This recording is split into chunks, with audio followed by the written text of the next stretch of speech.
une production du Studio SF. Re-bienvenue à Science Radio, le podcast où j'explore les grands mystères de la science et de la santé humaine en compagnie d'une personnalité publique et d'un expert ou une experte de la thématique. Ce projet est rendu possible grâce au soutien des fonds de recherche du Québec et du scientifique en chef.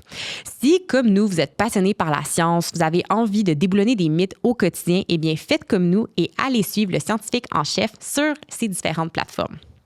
Aujourd'hui, j'ai été accompagnée de Sarah Bélanger, chimiste, mieux connue sous le nom de Miss Derm sur les réseaux sociaux, et Cynthia Dulude, créatrice de contenu, YouTubers dans le domaine du maquillage et des cosmétiques, pour aborder le grand sujet de la peau et des produits cosmétiques.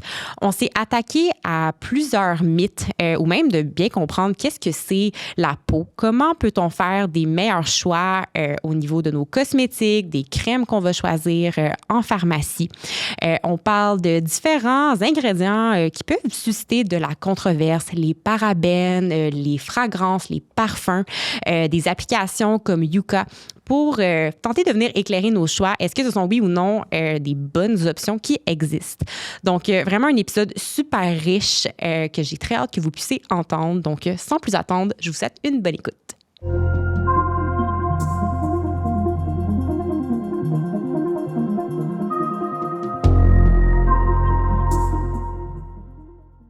Bon après-midi, mesdames, vous allez bien? Oui, merci. Oui, merci de nous recevoir. Ça me fait super plaisir. Je me sens vraiment privilégiée de vous avoir à la table avec moi aujourd'hui. Sarah Bélanger, chimiste, vulgarisatrice scientifique. On te connaît sur les réseaux sociaux sous le surnom de Miss Derm. Ouais. Merci beaucoup d'être ici aujourd'hui. Merci de m'avoir invitée. Je suis vraiment contente. C'est mon premier podcast. Oui, tu me disais ça tantôt. C'est tellement... Mais pour vrai, t'es le genre de personne que j'espère que les gens vont t'entendre et que tous les podcasts après vont se battre pour t'avoir parce que honnêtement, t'es le genre de personne qui... La population gagne à ce qu'on te mette un micro d'en face. Merci, c'est gentil. Bien dit. Cynthia Dulude, créatrice de contenu, j'ai envie de dire la queen. Là, on est en novembre en ce moment, on vient de passer le mois d'Halloween où vraiment, en tout cas, on doit te le dire, mais je vais te le redire, tu fais tellement un travail qui est exceptionnel. Merci vraiment de prendre le temps d'être avec nous aujourd'hui après le gros mois que tu viens d'avoir. On va parler aujourd'hui, c'est ça, science de la peau, des cosmétiques, il y a tellement de choses à venir démystifier. Puis j'espère qu'à la fin de l'épisode... tu sais, la peau, les cosmétiques, on dirait que c'est un domaine qui suscite beaucoup de questions. Tu peux te retrouver à la pharmacie, ne pas savoir vers quoi te tourner. Donc, j'espère qu'à la fin, les gens vont sortir avec des outils pour simplifier cette décision-là du quotidien. Ben, c'est vraiment ça mon souhait aussi. Là. Je pense que c'est tellement difficile pour les consommateurs, consommatrices de cosmétiques de s'y retrouver. Oui. Fait que si on peut aider juste un tout petit peu le monde à se retrouver un peu mieux dans cette industrie, ben, je pense que ça va être... On va avoir réussi. Ouais. Et avant de plonger dans le vif du sujet, j'aime vraiment prendre le temps de présenter mes invités aux auditeurs, auditrices du podcast. Sarah, je suis curieuse de savoir, toi, qu'est-ce qui t'a amené à devenir chimiste et plus spécifiquement dans la branche des cosmétiques? D'où vient cet intérêt-là? Bonne question. Ben, j'avais toujours eu vraiment un intérêt très prononcé pour... À la base, c'était plus la mode, puis la beauté, puis c'est tout ce milieu-là. Mais je suis aussi quand même vraiment une nerd depuis très longtemps. Puis je me souviens, en secondaire 5, tu sais, je commençais à avoir les cours de chimie, physique, puis j'étais comme « Ah, la chimie, c'est tellement cool! » alors que tout le reste du monde était comme « C'est un cauchemar! » Moi, j'ai adoré. Puis à partir de ce moment-là, ben, je me souviens, mon père, il y avait un matin, il m'amenait à l'école, j'allais dire à l'hôpital, voyons. Puis il m'a parlé du nouveau programme qui existait, le bac en chimie cosmétique à l'Université Laval. Puis j'étais comme, mais c'est comme le meilleur des deux mondes pour moi. Là. C'est comme à la fois la chimie et les cosmétiques. Fait que je pense qu'à partir de ce jour-là, pour de vrai, j'étais genre setée là-dessus. Mais tu sais, je savais pas comment ça allait se traduire par après dans ma vie, dans ma carrière. Là. Je savais pas qu'est-ce que j'allais faire avec ce bac-là en chimie. Mais je savais que je voulais aller là. Fait que... Puis j'ai aussi été cosméticienne pendant vraiment longtemps. Là. Tu sais, j'ai commencé dès 16-17 ans, je pense, à être cosméticienne. Fait que je conseillais la clientèle dans les cosmétiques, puis j'observais qu'il y avait beaucoup de questionnements, puis moi aussi, j'avais vraiment une grosse curiosité. Puis là, tranquillement, pas vite, à travers mon parcours, ben, j'ai commencé à gagner un bagage scientifique, à pouvoir observer que il y a beaucoup de mythes, beaucoup de désinformations, le monde ne savent plus trop qui ou quoi croire. Fait que je pense que tranquillement, pas vite, ça a fait son chemin en dedans de moi que ben, peut-être que je voulais me diriger en communication scientifique. Mais ouais, fait que c'est vraiment fascinant la chimie des cosmétiques, puis ça me passionne beaucoup. Tu le fais super bien. Merci. Et toi, Cynthia, ça fait longtemps que tu crées du contenu, tu as ta chaîne YouTube. À la base, si tu te ramènes il y a plusieurs années, qu'est-ce qui t'a amené? Est-ce que, mettons, il y a 15 ans, tu aurais pu tu avais prévu ou tu aurais pu prédire que professionnellement, c'est là où tu aurais abouti? Pas exactement parce que il y a, c'est ça, 14-15 ans, YouTube n'était pas ce qu'il est aujourd'hui. Puis il n'y avait pas non plus les autres plateformes, tu sais, Instagram, TikTok, tout ça, même Snapchat, là, tu sais, tout ça n'existait pas. Moi, dans le fond, j'ai fait mon cours de maquillage professionnel parce que c'est dans quoi j'avais un intérêt au secondaire, tu sais, à la fin du secondaire, quand il fallait faire un choix de vers quelle école se diriger. Moi, ça m'est apparu comme une épiphanie. Fait que j'étais comme, il faut vraiment que j'aille en maquillage artistique. C'est ça qui m'intéressait. Tu sais, moi aussi, j'avais un intérêt pour tout ce qui est mode ou plus comme les costumes au cinéma, mais tout ce qui est comme artistique. Justement, j'étais pas dans les élèves qui aimaient la chimie au secondaire ou les maths ou tout ça. Là, j'étais plus côté art français. Donc, c'est ça. Moi, je me suis dirigée. J'ai fait mon cours entre 17 et 18 ans. Donc, tout de suite, fraîchement graduée du secondaire, je suis allée directement faire mon cours, mon diplôme de maquillage artistique. Puis, à la fin de ça, est venu comme les premiers médias sociaux, donc plus Facebook, YouTube, que j'ai pensé, en fait, que ça serait peut-être des outils qui m'aideraient à avoir une certaine clientèle. Puis, finalement, force est d'admettre que oui, mais pas de la façon que j'aurais imaginé. C'est-à-dire que moi, je voulais être freelance, tu sais, genre make-up artist freelance, là, vraiment une maquilleuse à mon compte. Puis finalement, c'est ça, si je fais encore de la beauté et du maquillage, mais sur les médias sociaux, puis avec du monde partout dans le monde, à travers la francophonie. C'est super intéressant. Tu sais, ça fait quand même longtemps que je te suis, mais c'est ça, pas le background de justement. Je trouve toujours super le fun de voir d'où les gens arrivent. Moi, je peux vous faire mon CV, puis pour qu'on sache d'où je pars, parce que dans un autre podcast, je l'ai invité qu'à la fin, elle disait, je suis la plus niaiseuse autour de la table. Et là, c'est moi l'animatrice qui est probablement la plus niaiseuse autour de la table, parce que je pense que je vous racontais avant qu'on rentre que ça, j'ai passé les derniers mois en France, j'y retourne, puis mon maquillage tient dans une mini trousse. Okay. Moi, à la pharmacie, je suis la personne qui va prendre le mascara en rabais, le fond de teint en rabais. Des fois, je change parce que c'est ça, celui qui est le moins cher, c'est ça. Donc, voici mon niveau. Fait que je pense que je vais être celle qui va pour poser les questions pour clarifier, puis ça va me permettre de répondre à la question. Moi, c'est ça, je m'arrange avec les trucs à la pharmacie pas cher, puis on dirait que j'ai un peu tout le temps accepté, le choix adéquat du maquillage ou des produits que j'utilise, c'est comme une sphère de ma vie que j'accepte que c'est pas là où je mets le plus d'énergie. Peut-être que c'est pas idéal et peut-être que vous allez pouvoir confirmer ou infirmer mes choix. Donc, voici mon niveau actuel. Mais si ça peut te rassurer, moi, là, je suis tellement cordonnier mal chaussé, là, puis le monde le sait. Genre, le monde ne savent même pas à quel point. Je veux dire, non, OK, genre, c'est pas comme si, mettons, j'avais pas de routine de soins pis que, genre, tu sais, whatever. Mais comme, je suis vraiment pas la personne qui utilise les produits les plus fancy. Puis j'estime pas ça que ça serait ça, un cordonnier bien chaussé. Mais je veux dire, dans le sens que moi aussi, là, je vais prendre les affaires qui sont en vente puis les trucs de pharmacie la majorité du temps, puis c'est vraiment correct. Puis je pense que c'est juste important d'être à l'écoute de c'est quoi nos besoins puis c'est quoi nos moyens aussi. Au final, fait que très hâte qu'on parle de tout ça. Oui. Puis en commençant, Sarah, tu me disais justement que toi, la recherche que tu as faite par le passé, tu as fait justement ta maîtrise du temps dans le lab et tout, c'était très axé sur la peau. La peau qui est un organe, chose que des fois, on ne sait pas. Mettons que tu avais à expliquer c'est quoi la peau. Je sais que ça sonne super de base comme question, mais c'est tellement une bonne question dans le fond. Pour mettre la base, on va parler de produits cosmétiques qu'on met sur notre peau, donc je pense que de comprendre l'organe sur lequel on met tout ça, ça va faciliter la compréhension de la suite des choses. Tout à fait. La peau, c'est quoi? La peau, en fait, c'est le plus grand organe du corps humain, Puis c'est vraiment la barrière entre le monde extérieur et nos organes internes, là. T'sais, la peau a fait tellement une bonne job, ça n'a pas de bon sens. Là. Imaginez si on n'avait pas de peau, dans le fond. On serait mort. C'est dégueulasse comme idée, mais ça irait vraiment pas bien. Le fait que c'est une barrière semi-perméable, donc qui est quand même capable de laisser rentrer des trucs, mais qui est aussi capable d'en bloquer une partie, les virus, les bactéries, les saletés, plein d'affaires, tu sais. Puis elle fait vraiment bien sa job, c'est ça. C'est une bonne barrière, mais c'est vrai qu'il y a des trucs quand même qui peuvent pénétrer. Fait que c'est pas mal ça, la peau. La peau a 3 couches, l'épiderme, le derme, l'hypoderme, puis ensuite on accède aux autres organes en dessous, mais c'est ça, chaque couche a vraiment sa fonction.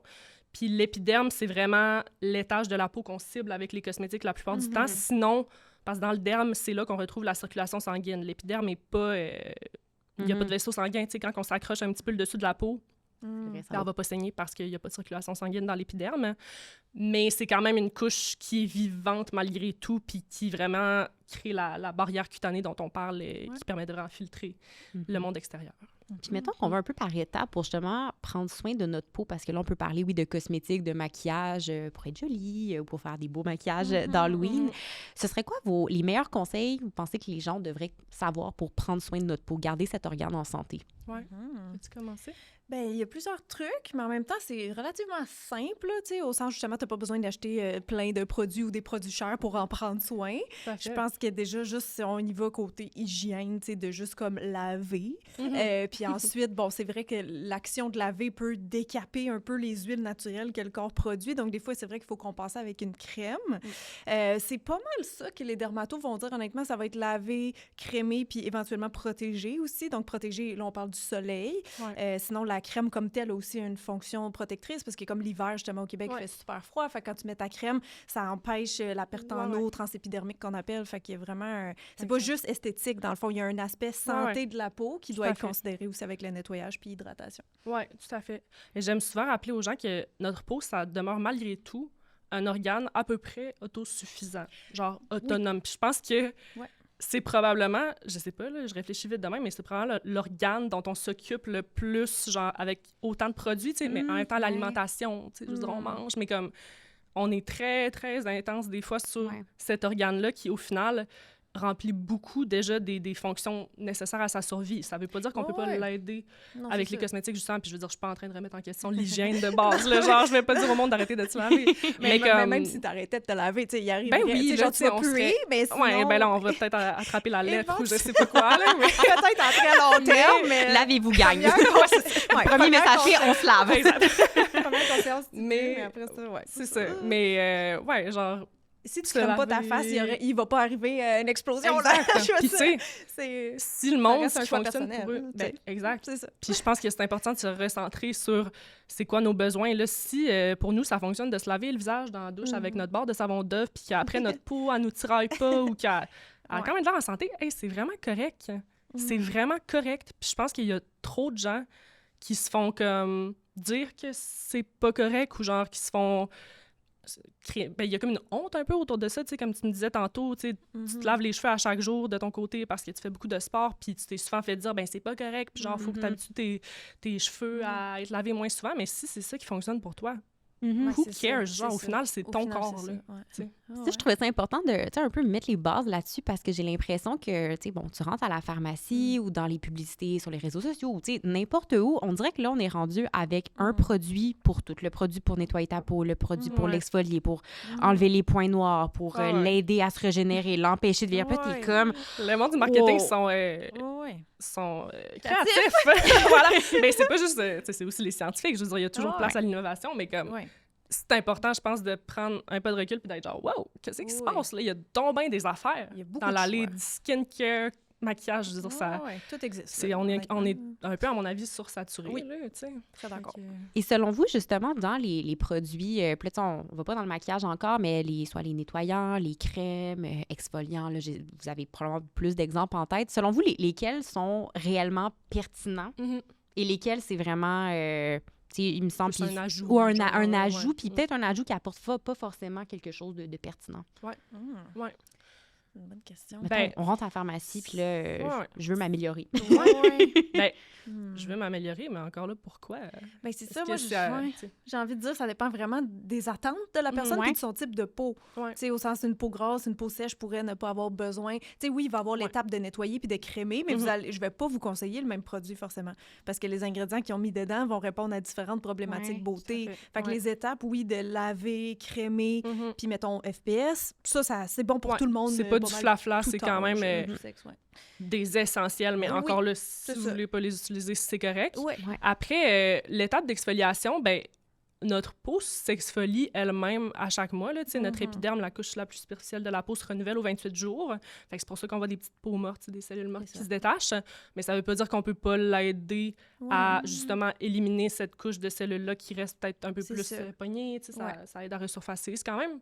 utile, mais pas... C'est ça. C'est un petit plus esthétique, là, quelqu'un qui aime savoir parce que ça rend la peau un petit peu quand plus lisse ton maquillage, que instantanément. c'est pas beau, genre de même. Ça peut aussi aider au niveau des pores qui deviennent bouchés, tout ce qui est les acides exfoliants, comme mettons l'acide salicylique, un acide bêta-hydroxylé qui va plus rentrer dans les pores pour aller les désincruster. Moi, je sais que j'ai tendance à faire quand même beaucoup de points noirs, peu importe les produits que j'utilise la plupart du temps, fait que moi, j'aime quand même cette étape-là.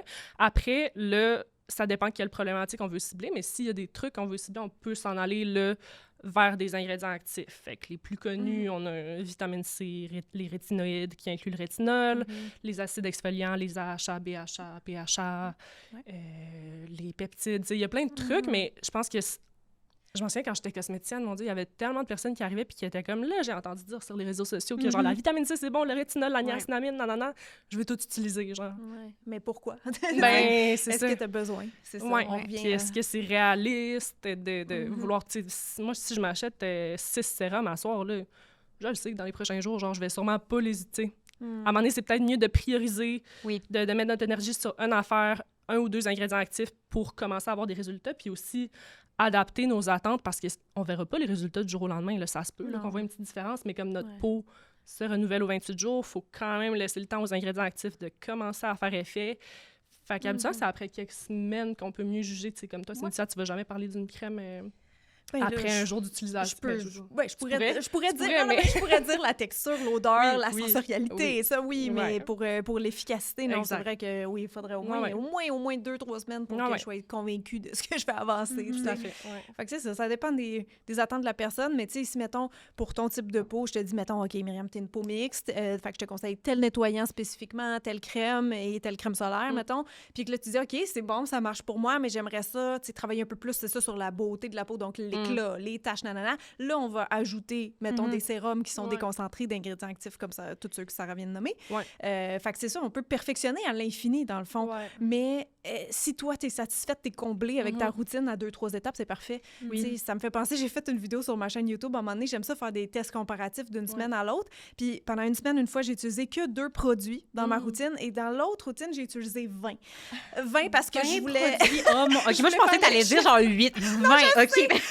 Ça a été difficile de me rendre à 20, puis ça incluait des étapes genre massage du visage, tu sais, des gadgets. Oui, c'était bon. Et le LED masque, tu sais, toutes sortes d'affaires. Mais c'était juste pour pousser, puis je voulais reprendre le 2, tu comprends, pour le concept. C'était les 2 extrêmes, là, 20, juste pour que ça rime, genre. Mais honnêtement, moi, de ce que je me souviens de cette vidéo-là, à la fin, effectivement, je trouvais ma peau plus belle avec 20 produits ou 20 étapes, OK? Mais avec 2, est-ce que ma peau était laide? Pas du tout, là. Je sens pas qu'il me manquait nécessairement de quoi, c'est juste que l'autre, c'est que comme tout dans la vie, plus tu te donnes dans quelque chose, plus tu passes du temps, plus les résultats sont là. C'est pas pour rien quand tu sors d'un facial chez l'esthéticienne, ta peau, elle glow comme jamais parce que, crime, ça fait 1 heure et demie qu'ils te jouent en face puis qu'ils te mettent des super bons produits. Dans le fond, c'est un peu jusqu'où on veut amener cet organe.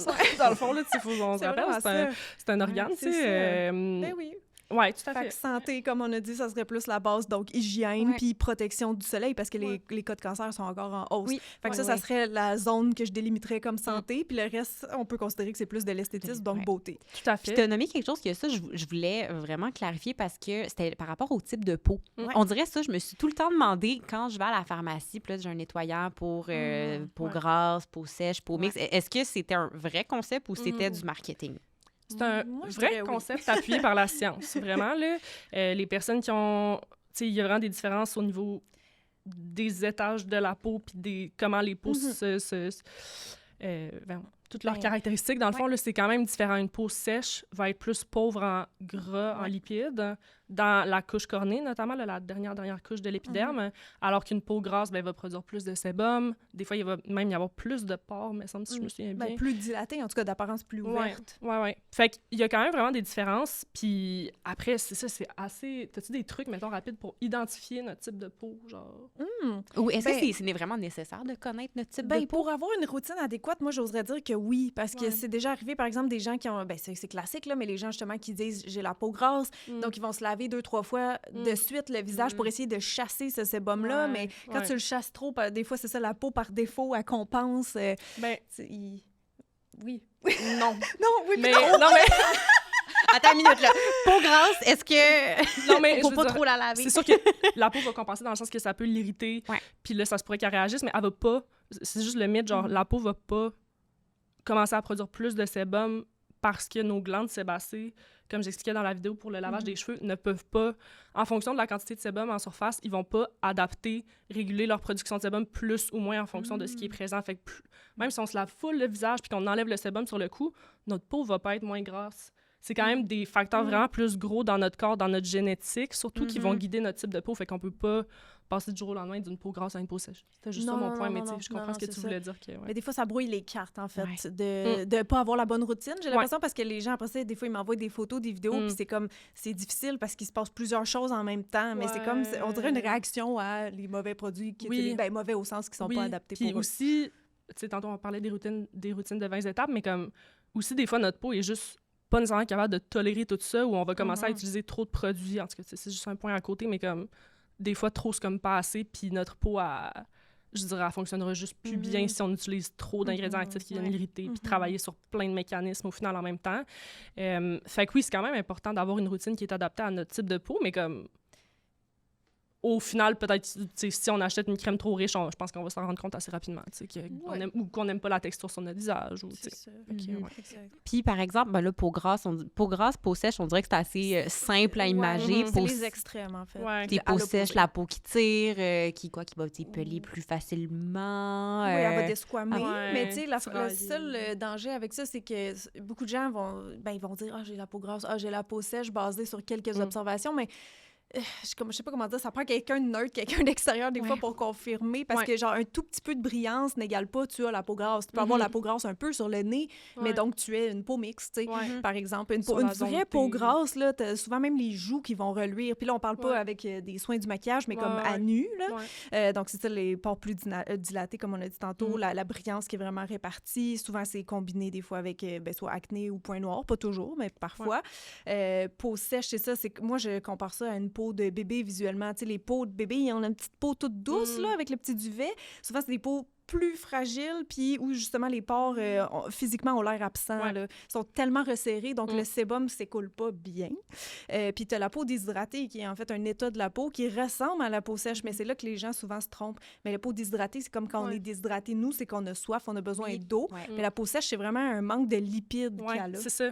La différence vraiment entre la peau sèche et la peau déshydratée, c'est vraiment manque d'eau pour la peau déshydratée, manque de gras pour la peau sèche. C'est ça. Mais on peut avoir les deux. C'est ça, être les deux. Oui. Fait qu'au final, c'est un peu compliqué. Oui, c'est ça. Ben oui, parce que ta peau grasse, ça peut être aussi déshydratée. Elle peut produire trop de sébum, mais manquer d'eau. Dans le fond, le milieu de tout ça, c'est la peau dite normale, qui est une peau équilibrée. Les personnes qui ont ça sont chanceux. Mais moi, je suis normale, mais déshydratée. Mais tu sais, c'est ça. C'est une peau équilibrée. Je veux dire, day-to-day, ma peau est confortable. C'est une bonne balance de gras et d'eau. Mais tout ça, c'est pas mal génétique. Fait que oui, tu peux aider avec des cosmétiques, mais ton type de peau peu de contrôle peut être influencé par les hormones aussi un peu. Là, tu peux avoir des ça peut changer avec l'âge aussi. C'est ça, la grossesse, tout ça, ça change, mais tu vas généralement pas passer d'un extrême à l'autre où c'est rare, ou peut-être ménopausée, mais dans un... Mais des fois, quand les personnes, mettons, vont faire Accutane, soudainement, justement, on vient changer plein de mécanismes dans la peau, fait que la peau devient vraiment sèche. Ça oui. Fait que c'est possible c'est ça. d'avoir une peau qui change quand même. Mais c'est vraiment plus clair pour moi. Merci. mais je vous écoutais, puis ça me fait, tu sais, j'ai mon cerveau scientifique qui pensait, tu sais, c'est ça quand tu disais, mettons, avec 2 produits, ta peau était chill, à 20, était wow. était wow. Tu sais, je pensais aux autres facteurs qui peuvent justement influencer l'apparence de la peau. Puis là, tu sais, je me demandais, mettons que tu as 20 produits, tu sais, justement, tu prends un moment de détente, fait que là, avant d'aller te coucher, tu sais, là, tu as ton petit massage et tout. Est-ce que c'est le produit qui a un effet bénéfique ou c'est le fait que tu as plus de temps relax, qui améliore la qualité de ton sommeil, qui améliore l'apparence de la peau? En tout cas, c'est le genre de question que je me... Ah, mon Dieu, mais oui, là. Puis juste les habitudes de vie qui entourent, comme avec n'importe quel organe, c'est sûr que ça va avoir un impact dessus. C'était pas un test scientifique que j'ai fait, mais je peux dire ma routine de vie était pareille les 2 semaines parce que c'était back-à-back que je l'ai fait. Mais oui, c'est sûr que, tu sais, masser le visage, tout ça, ça peut détendre un peu, mais en même temps, le massage du visage, pas une chirurgie, là. Tu sais, les gens, il y en a qui exagèrent avec leur gouache. Que ça a complètement changé du tout aussi. Ça détend tes muscles, ça fait du bien. Puis oui, tu peux avoir un petit aspect, tu sais, plus, mettons, si tu fais un massage liftant ou drainant, ça peut avoir un petit impact, mais c'est le genre d'affaire que juste toi vas remarquer, puis pas les autres, honnêtement. Fait que je dirais que oui, les cosmétiques, l'empilement de cosmétiques dans ce cas-ci avait quand même... c'est que c'est venu booster beaucoup mon hydratation. Puis comme j'ai une peau déshydratée, on le voit là, avant, après. Mais peut-être qu'à 10, dans le fond, tu as eu le même effet, puis on le sait pas. La peau peut devenir un peu comme sursaturée à un moment donné. Puis c'est ça. Exact. on a atteint son quota. Et dans, justement, là, mettons, on a la base, puis là, on veut s'améliorer, peu Mhm. importe l'objectif ou ses attentes. Il y a beaucoup d'ingrédients actifs Ouais. qui existent. Puis je fais beaucoup de parallèles, c'est ça que Sarah et moi, on discutait un peu plus tôt aujourd'hui. Je vois beaucoup de parallèles, des fois, entre le milieu des cosmétiques et l'alimentation.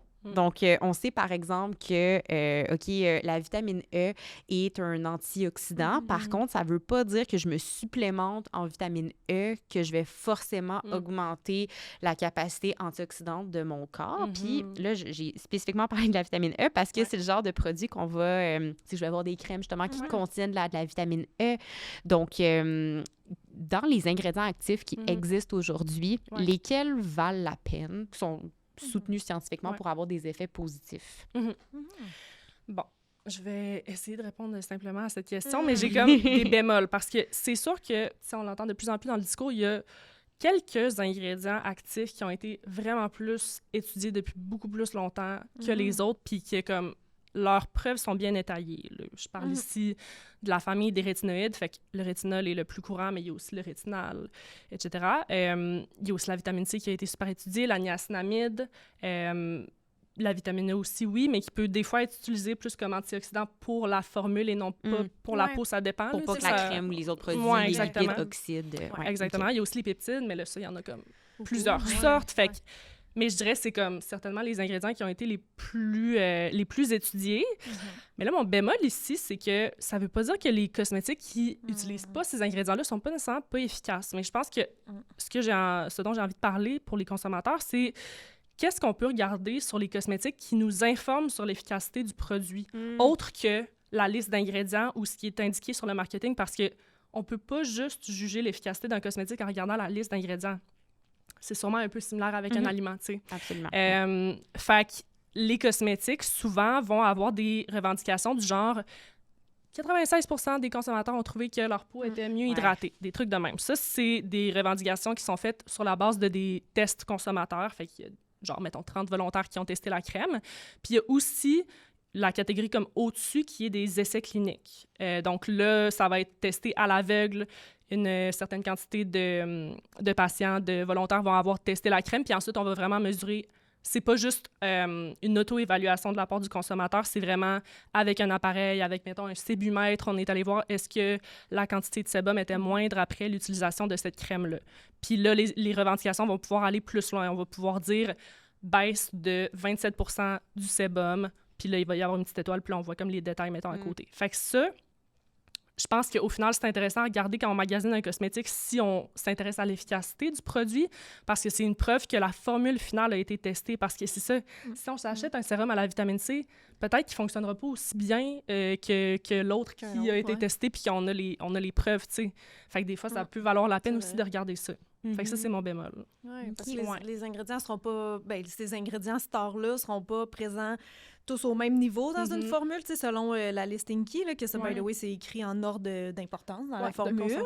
Mais encore là, il y a un petit bémol à ajouter parce que des fois, il y a certains ingrédients qui marchent très bien à un certain pourcentage. Fait que c'est pas tous les ingrédients que tu veux à du 10% et plus. Non, c'est ça. Fait qu'il y a ça, mais tu sais, c'est ça, il y a une qualité d'ingrédients, il y a un pourcentage, il y a une façon de les formuler pour qu'ils restent stables aussi. Là, le rétinol, on peut l'encapsuler, on peut faire différentes choses avec pour qu'il soit plus stable dans le temps dans la formule, puis qu'après quelques mois, ils sont encore efficaces dans le tube. T'sais. C'est ça. Fait que là, c'est plus complexe. Mais ça, c'est du nitty-gritty. Oui, c'est comme pour les vraiment nerds de cosmétiques. On est à Science Radio, c'est un podcast de... Et tout ça, ça m'amène justement la question, encore une fois, parallèle avec mon domaine. Je suis assez familière avec le processus de Santé Canada, par exemple, si je voulais, moi, créer ma compagnie de suppléments, mettre un supplément sur le marché.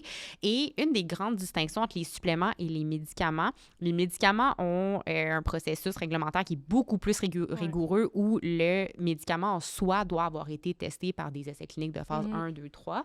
Alors que les suppléments, moi, je pourrais vendre mon supplément Myriam Protéines, puis j'ai jamais étudié ce supplément-là. Donc, au niveau de la réglementation, c'est un peu différent. Et là, moi, je me suis demandé, bien là, mettre un cosmétique sur le marché, comment ça fonctionne? Ben, c'est un peu la même chose que ce que tu viens de nommer pour les suppléments. Évidemment, c'est différent, mais les exigences réglementaires autour des cosmétiques sont vraiment pas pareilles en termes de preuve d'efficacité, je veux dire. Ouais. Ça veut pas dire qu'ils sont pas sécuritaires pour autant. Donc, rentrons dans le vif du sujet. Bon, dans le fond, tous les cosmétiques qui sont vendus et importés au Canada doivent se soumettre à la réglementation présente par Santé Canada qui encadre les cosmétiques.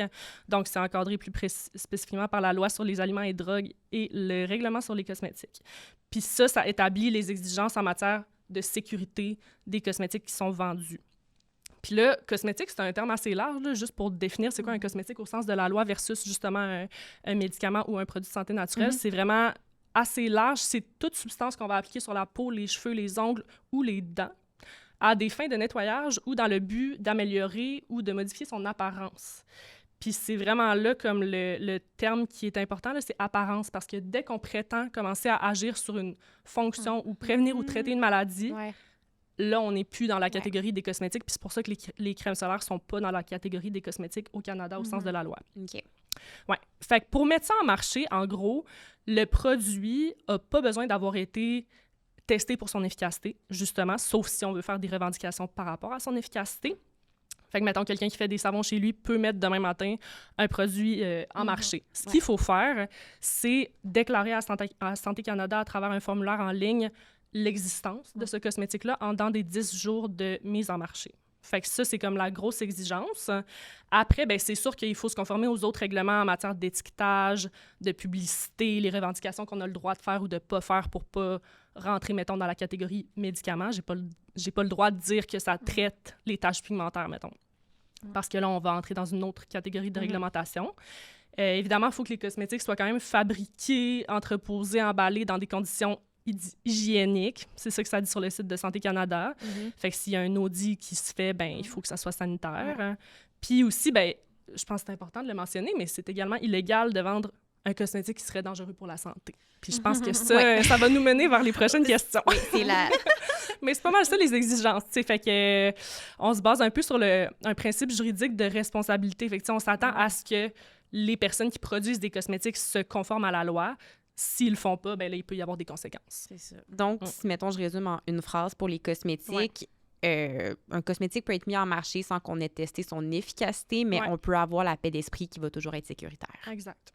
Et là, ça, justement, ça m'amène, en préparant l'épisode, j'ai fait un petit exercice. J'ai demandé à ChatGPT comment choisir un bon cosmétique sécuritaire. Et là, il m'a sorti toutes sortes de choses. Puis là, j'ai envie qu'on décortique ça ensemble. Puis c'est un bel exemple, en fait, que l'intelligence artificielle peut faire des grosses erreurs, je crois, en termes de... J'ai pensé à cet exercice-là parce que je l'ai déjà fait en nutrition pour voir un peu à quel genre d'informations mes clientes peuvent être exposés. Et dans la liste qui m'a sorti, puis vous en aviez parlé dans des vidéos que vous avez faites ensemble, ChatGPT me dit d'éviter ou surveiller la présence de parabènes, de sulfates, de silicone, de parfums, des produits dérivés du pétrole, le PEG, PPG. Je pense que vous êtes... Donc, puis ça, justement, on voit beaucoup de crèmes, des shampoings où ça va être fièrement écrit sans parabènes, sans silicone. Et ça peut amener la question, bien là, si les produits sont supposés être sécuritaires, comment ça se fait que ils vont se retrouver? Donc, là, ça peut être une grosse question complexe. Voulez-vous les attaquer un à un? Les parabènes, ça, on dirait que... Je l'entends vraiment souvent, puis... Ben oui. Fait que les parabènes, c'est... Oui, pardon, vas-y. Non, j'allais juste rajouter, tu sais, il ne faut pas oublier que ChatGPT fait un résumé de ce qu'il trouve sur Internet. Fait que forcément, il y a plein de sites qui vont dire d'éviter ça, mais il y a aussi d'autres sites qui vont dire que c'est correct. Fait que je comprends que c'est mêlant pour je pense qu'au final, cet exemple-là illustre bien comment ça devient finalement difficile pour un consommateur. Justement, ChatGPT se base sur ce qui se dit en ligne. C'est ça qui se dit en ligne. Est-ce que ça veut dire que c'est vrai pour autant? Puis, c'est également tellement normal en tant que consommateur d'assumer que, dans le fond, bon, parlons de toutes les allégations 100 ou 0%. Quel impact est-ce que ça a sur le message que nous, on enregistre en tant que consommateur? Si je vois sans parabènes, évidemment, il y a un problème. Le réflexe, c'est de se dire, ben, il y a un problème avec ça. Nécessairement, il faut l'éviter. Si un cosmétique le contient, qu'est-ce que je fais par rapport à ça? C'est comme en alimentation quand je vais voir sans cholestérol, sans sel, sans OGM. Oui, exactement, c'est ça. Fait que, ben, c'est ça le problème avec ces allégations-là. Souvent, la boucle de la désinformation qui va finir par impacter l'industrie, c'est comme, il y a une peur qui va être générée autour d'un nouvel ingrédient à cause souvent de des études qui ont été menées sur des cellules ou sur des animaux qui vont être sensationnalisées, mettons, ou mal interprétées, puis que là, le monde va commencer à avoir dans les médias apparaître des titres genre « tel ingrédient donne le cancer ». Puis là, bon, on commence à avoir peur de cet ingrédient-là, on cherche à l'éviter, donc l'industrie va répondre en retour en retirant cet ingrédient-là des cosmétiques et commencer à mettre des allégations sans X, Y, Z ingrédients. Fait que là, ça amplifie puis ça vient comme confirmer la peur qu'on avait. Exact. Alors que dans les faits, peut-être qu'on n'avait pas besoin d'avoir peur de cet ingrédient-là. Puis les parabènes sont l'exemple parfait pour ça. Oui. Donc... Les parabènes, c'est quoi? À quoi ça sert? Puis, tu sais, justement, d'où viennent les craintes autour de ce produit-là? Oui. Bien, les parabènes, c'est une famille d'agents de conservation qui sont utilisés depuis plus d'une centaine d'années, oui, dans les cosmétiques, mais aussi en alimentaire. Donc, on en ingère. Et il y en a aussi, naturellement, dans certains fruits, notamment. Là, je ne me souviens pas toute la liste. Donc, c'est ça. C'est des agents de conservation qui sont super efficaces à très faible dose pour ben, dans le fond, les agents de conservation sont vraiment nécessaires dans les cosmétiques juste pour pas qu'ils moisissent puis qu'il y ait des contaminations. Là. On s'en rend même plus compte à quel point ils font une belle action en tant que consommateur parce que c'est plutôt rare, voire... ça arrive jamais, tu sais, qu'on va voir nos cosmétiques moisir, mais c'est quelque chose qui arriverait là, s'il n'y avait pas d'agent de conservation. Donc, c'est ça. Donc, les parabènes, agents de conservation, super efficaces à faible dose. Et c'est pas mal parmi les moins allergènes aussi. Donc, vu qu'ils sont efficaces à super faible dose, on n'a pas besoin d'en utiliser beaucoup. Puis, ils sont comme vraiment bien tolérés. Malheureusement, moi, j'adore les parabènes. Je dis tout le temps... Non, mais je suis tellement triste pour eux. T'sais, ils ont vraiment eu une mauvaise presse. Puis si un jour... Je pense pas lancer une gamme de cosmétiques, mais si je le fais un jour, il va être écrit « avec parabènes ». Genre, vraiment, là, juste pour choquer les gens. Là. Bon, OK. Pourquoi? D'où la peur est partie, c'est notamment... à la fin des années 1990, début 2000, il y a quelques études qui ont commencé à sortir plutôt très mal menées, en fait. Il y en a surtout une en 2004 de Darby, qui a été par après très fortement critiquée par la communauté scientifique parce qu'elle avait vraiment été faite avec une méthodologie très mauvaise. Là. Puis finalement, c'était comme, OK, il avait trouvé qu'il y avait des parabènes dans des tumeurs cancéreuses des personnes qui avaient le cancer du sein. Bon. Trouver un ingrédient ou une substance dans un tissu cancéreux ne veut pas nécessairement dire qu'il y a un lien de causalité entre la présence et la maladie qui s'est installée. Peut-être que c'est juste une corrélation. Ça, c'est important à distinguer. Mais bref, ça n'a pas été long que la peur est partie autour des parabènes. Puis là, mon Dieu, les parabènes causent le cancer du sein. Il y a aussi le fait que les parabènes ont une certaine activité estrogénique. Puis là, tantôt, on va parler des perturbateurs endocriniens, donc on y reviendra. Mais...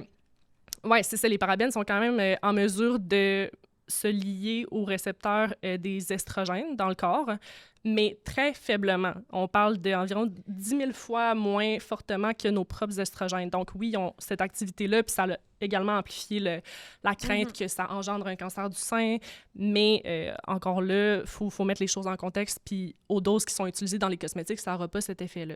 Donc, essentiellement, les parabènes sont encore autorisés partout dans le monde. Là. En Europe, c'est ceux à plus longue chaîne qui ont été interdits, mais de toute façon, on ne les utilisait pas vraiment dans les cosmétiques de base.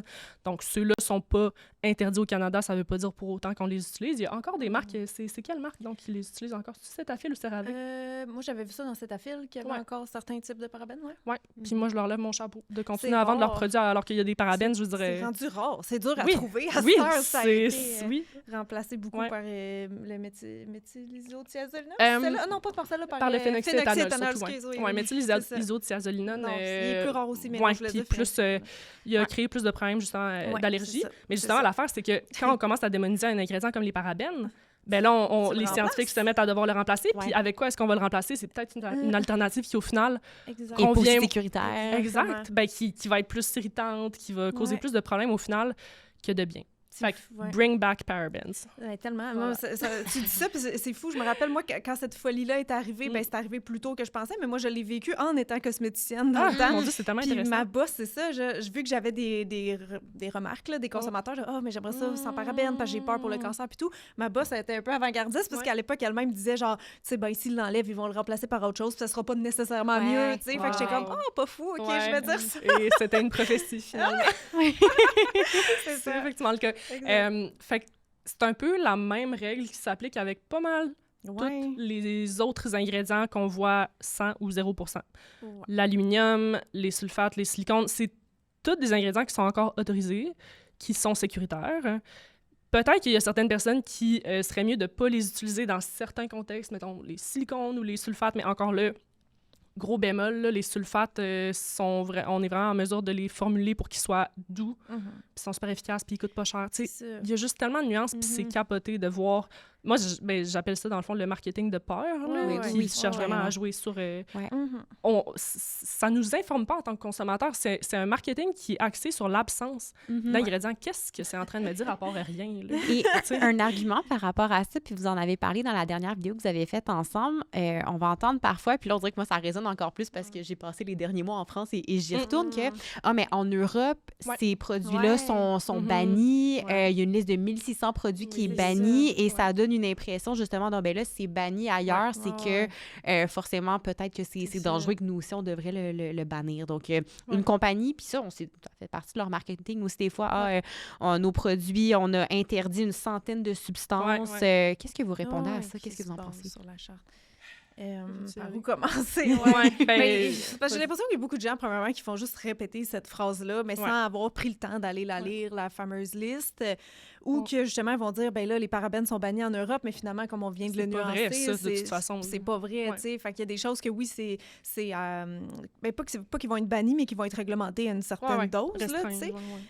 Puis c'est pas que... En fait, c'est différentes interprétations, comment je pourrais dire? Je veux pas dire de la science, on dirait que là, les gens vont avoir peur si je dis ça. Non, mais en fait, c'est une approche différente. Le cadre réglementaire en Europe est différent de celui au Canada et différent de celui aux États-Unis. Des fois, c'est vrai que ils ont le principe de précaution qui est plus poignant, qui est plus rapide, mais c'est aussi vraiment différent comment ça fonctionne. J'avais fait une vidéo début septembre parce que le TPO dans les vermigels a été interdit en Europe, mais pas ici au Canada. Est-ce que ça veut dire que là, les vermigels au Canada sont dangereux pour autant? Mais l'histoire, c'est vraiment plus une histoire bureaucratique que d'autres choses parce que c'est vraiment comment eux, sur la base de, OK, ben à partir du moment où on atteint tel effet, mettons, sur les animaux ou tel stade, ben là, on le classifie dans telle catégorie, puis là, telle catégorie, ça fait en sorte que ça ne peut plus être utilisé dans les cosmétiques. Si on voulait continuer à l'utiliser, il faudrait que les compagnies fassent une démarche supplémentaire. Fait que c'est comme... Souvent, ils vont... De ce que j'ai entendu dire de la part de d'autres scientifiques, c'est juste... Ils aiment quand même ça, la bureaucratie, puis genre, faire des belles petites listes, puis genre, tu sais, mettons la liste de 1600 ingrédients interdits en Europe, c'est vrai. Mais là, hier, je suis allée sur le site de Santé Canada, puis je me suis amusée à compter. En fait, c'était pas le fun.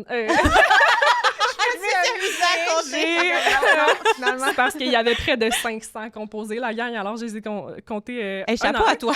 Oui, merci. Ben, j'y allais 2 par 2. J'étais 2, 4, 6. Au Canada, on a quand même une liste critique d'ingrédients interdits dans les cosmétiques, puis après, il y en a qui sont restreints. Puis dans cette liste d'ingrédients interdits au Canada, ben il y en a beaucoup qui sont des points communs avec la liste de 1600 ingrédients en Europe. Mais là, mon gros point, là, c'est que cette liste-là, en fait, de 1600 ingrédients bannis en Europe, là, pour la plupart, c'est des ingrédients que, de toute façon, on les utiliserait pas dans les cosmétiques. Fait qu'on peut pas juger la qualité, genre, de la réglementation d'un pays sur la base de sa liste d'ingrédients interdits. Genre, juste pour vous donner des exemples, là, mettons. Ben, en Europe, dans cette liste de 1600 ingrédients, il y a genre des substances radioactives, du chloroforme. Au Canada, hier, je checkais, il y a des antibiotiques, de l'arsenic, des hallucinogènes, des vaccins. Tu sais, je veux dire, on a-tu vraiment...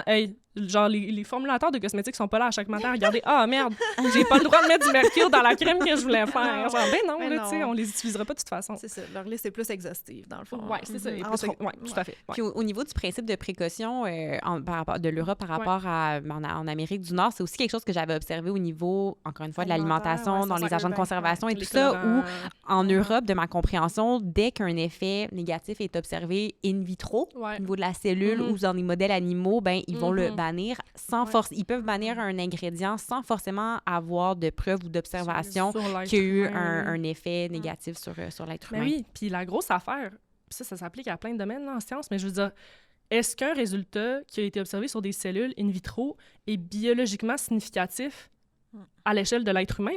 On peut vraiment pas assumer que c'est le cas. On a besoin d'aller tester, là, tu sais. Puis, tu sais, je reviens pour...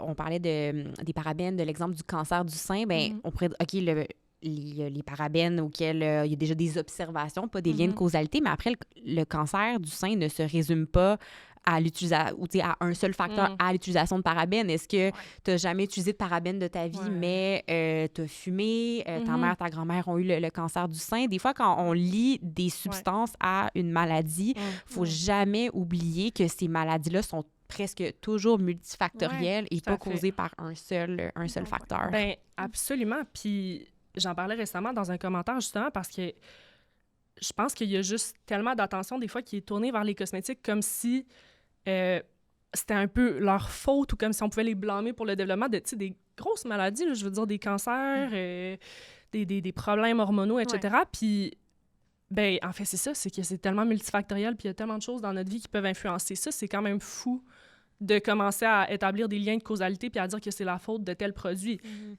Je pense que les gens adorent blâmer les cosmétiques. Je pense que c'est facile. C'est plus facile, par exemple, changer ta crème que changer ton alimentation. Puis je pense que c'est clair qu'il y en a un des deux qui a plus d'impact sur ta santé.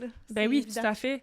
Mais c'est ça, je pense qu'en recherche de reprise de contrôle sur des choses qui nous font sentir pas en contrôle, ben on va essayer de contrôler là où on peut, puis les cosmétiques semblent être très accessible pour faire ça. Puis aussi parce qu'on s'en sert tous les jours. Donc, tu sais, il peut avoir justement un peu de la même façon, quand je mange tous les jours, je vais essayer de m'assurer que ce soit aussi varié, équilibré que possible, puis de dire, si je peux... Parce que on parle du cancer, ça fait peur, là, je veux dire. Donc, si je peux comprendre la logique de, s'il y a une action toute simple comme changer ma crème qui peut me protéger, let's go. Mais après, il faut que cette action-là soit une décision libre et éclairé, puis j'insiste sur le éclairé parce que, justement, si on se stresse à chercher des produits sans parabènes ou on capote parce qu'on se retrouve à utiliser un... Oui, tout à fait. Puis au final, même juste cette idée-là de... Il y a certains cosmétiques qui pourraient me créer des problèmes de santé.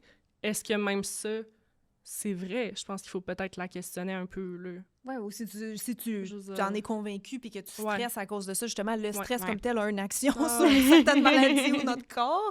Fait que je pense qu'il faut juste pas que les gens mettent sur le même piédestal les autres habitudes de vie et les cosmétiques. Mais c'est souvent ce qui est fait, de considérer ça même égalité. Mais c'est pas la même chose. Puis ça, je pense que les gens le font parce que il y a certaines marques de cosmétiques qui ont répété à travers les années que tout ce qu'on met sur notre peau, on l'intègre dans notre circulation sanguine ou qu'il faudrait manger nos cosmétiques pour que ce soit ce niveau de pureté-là. Donc, tout ce genre de thinking-là... La peau, c'est une éponge. Si tu peux pas le manger, il faut pas que tu le mettes sur ta peau. C'est un mythe qu'on entend souvent. Sauf qu'il y a une différence entre ingérer des cosmétiques ou des aliments et s'appliquer sur notre peau. Là. On revient à la barrière. Tout à fait. Puis ça nous ramène, dans le fond, à la règle de base en toxicologie, qui est que le risque est égal au danger fois l'exposition. Puis l'exposition, c'est notamment la voie d'exposition. Est-ce qu'on va manger un ingrédient? Est-ce qu'on va le mettre sur notre peau, le respirer, le mettre dans nos yeux? À quelle dose on va être exposé aussi? Ça va influencer finalement le risque que présente cet ingrédient-là, parce qu'au final, n'importe quel ingrédient, n'importe quelle substance, même de l'eau qu'on est en train de boire en ce moment, pourrait être dangereuse à une certaine dose. On peut se noyer dans de l'eau. Fait que c'est quelque chose qui est à garder en tête. Tout à fait. Puis, Cynthia, ce que tu dis par rapport à nos cosmétiques, on devrait les manger. Puis, pas on devrait les manger, mais cet argument-là, puis ça ramène beaucoup. Puis c'est pour ça que je voulais commencer l'épisode en expliquant c'est quoi la peau, puis qu'est-ce que ça fait. Ça bloque beaucoup de choses. Puis l'exemple qui me vient en tête par rapport au fait de comprendre qu'est-ce qui se passe avec l'ingrédient qui nous fait peur, c'est justement de savoir, est-ce que ça se rend à la circulation sanguine? Là, on est au centre de l'épisode, je pense. Oui, parce que c'est vraiment ça. Est-ce que même tous les problèmes, tous les effets épeurants qu'on attribue à ces ingrédients-là, est-ce que même c'est réaliste de se dire que dans notre corps, il pourrait avoir lieu? Est-ce que l'ingrédient va même se rendre au lieu où il pourrait avoir cet effet-là? Puis je veux qu'on parle de là un exemple concret. Puis ça, je pense, ça fait le pont avec le cancer du sein aussi. La grosse peur de l'aluminium. Tu as fait un reel il y a quelques semaines, Sarah, quand tu veux écouter OD tranquille, mais là, il y a une maudite pub sur les déodorants sans aluminium. Je suis assez tannée de l'avoir. Puis pour vrai, je veux dire, j'ai un bagage scientifique et je suis tombée dans ce piège-là. De me dire, oh mon Dieu, non, c'est vrai, là, du déo que je mets tous les jours, de me dire où l'exposition, elle est fréquente. Puis, oh mon Dieu, l'aluminium, effectivement, il faut pas qu'on en accumule dans l'organisme. Et quand après, j'ai compris que l'aluminium, là, corrige-moi si je me trompe dans l'explication, mais on s'en sert dans les produits antisudorifiques parce qu'au contact de la sueur, ça va venir former une espèce de gel qui va... un genre d'agrégat, finalement, qui vient bloquer partiellement la sécrétion de sueur. Mais l'aluminium ne pénètre, il ne va pas se rendre dans la circulation sanguine. Non, exactement. Puis ça, c'est quelque chose qui a été dit clairement dans les rapports d'évaluation de plusieurs comités scientifiques qui ont évalué la sécurité des sels d'aluminium dans le contexte d'utilisation d'antidorifiques. Il n'y a pas vraiment d'absorption cutanée, là. Même sur une peau qui serait un peu compromise, mettons, si on vient de se raser, des trucs comme ça. Puis l'autre argument aussi que j'entendais contre les déos qui contiennent ou les antidorifiques qui contiennent de l'aluminium, c'est que... Oh, vas-y. Oh non, juste distinction, je pense, affaire importante, là, déodorant versus antidorifique, parce qu'un déo sans aluminium... of course que c'est sans aluminium, parce que par définition, un déodorant, c'est fait pour masquer les odeurs, pas pour bloquer la transpiration. Donc, il n'y a pas d'aluminium de base. J'ai dit ça parce que... Non, mais c'est correct. C'est fou l'intéressant. C'est correct parce que c'est tellement quelque chose que j'entends souvent. Puis c'est ça, c'est que c'est vraiment juste les antidorifiques qui contiennent des sels d'aluminium. Donc, que je t'ai coupé. Ah, mais non, mais c'est une distinction qui est full, qui est super pertinente à faire pour bien comprendre de quel produit il est question. Fait que, tu sais, mettons qu'on rassure, OK, cool, l'aluminium dans les antidorifiques ne va pas se rendre à la circulation sanguine. L'autre argument que je disais beaucoup, c'était « Oh non, mais ça empêche la sueur, c'est important. Ça empêche le corps de sécréter, d'éliminer les toxines, dans le fond. Là, c'est ça l'autre grosse peur. Mais la réalité de la chose est que la transpiration, c'est vraiment pas une voie d'élimination de toxines significative dans le corps. C'est vraiment plus notre foie puis nos reins qui éliminent les toxines. Les toxines, fait que c'est pas... c'est pas une inquiétude à avoir. Là. C'est correct que ça bloque la transpiration. Donc, on peut utiliser... De toute façon, on transpire d'ailleurs. Oui, on transpire d'ailleurs. C'est pas juste en pas sur tout le corps. Si tu fais de l'hyperhidrose, même avec un antidote, tu vas tuer. Ça bloque pas à 100% non plus. Oui, tout à fait. Donc, tu sais, je pense à des gros take-home qui pourraient sembler controversés, mais qui sont soutenus scientifiquement. Les parabènes, c'est vraiment chill. Du moins à la dose qui sont utilisés dans les cosmétiques actuellement. Et les antidorifiques avec l'aluminium, c'est chill aussi. C'est chill. C'est extra chill. Continuez à mettre votre antidorifique avec de l'aluminium si vous voulez, en toute paix d'esprit. C'est sûr, ça partit d'un gros titre, encore une fois. Là, puis là, toutes les allégations sans aluminium qui, mon Dieu, j'ai l'impression qu'ils se propagent de plus en plus. Là, c'est rendu aussi dans les antidorifiques pour hommes également. J'ai l'impression souvent, ces allégations-là, revendications, j'ai jamais fait l'analyse, mais je trouve que c'est beaucoup plus présent sur les produits femmes versus hommes. J'ai rarement entendu des hommes lever le flag, s'inquiéter. Alors que maintenant, c'est rendu aussi sur les antidorifiques pour hommes. Sinon, pour revenir à la petite liste de ChatGPT, puis ça me fait aussi... je pense que ça va être là le bon moment de parler de ce que c'est les perturbateurs endocriniens, leur rôle. ChatGPT me suggérait d'éviter les produits qui ont des fragrances. Puis, c'est aussi quand je faisais des recherches, l'utilisation de parfums, de fragrances, ça soulève des craintes par rapport justement au fait que ça pourrait potentiellement être des perturbateurs endocriniens. Puis là, avant d'aller là, je pense que c'est bien d'expliquer ce que c'est un perturbateur endocrinien. C'est la même logique que j'allais utiliser, repartons du début. Je sais pas si t'avais-tu des... Oui, bien en fait, moi, tu vois, les 4 actions des perturbateurs endocriniens, puis tu pourras compléter au besoin. C'est une substance qui peut imiter une hormone qui est déjà présente dans le corps. Ça pourrait agir en allant se fixer sur le récepteur et en ayant un effet qui est plus fort. Ça peut se lier au même récepteur, mais là, inversement, bloquer l'effet, donc empêcher l'hormone qui normalement va là.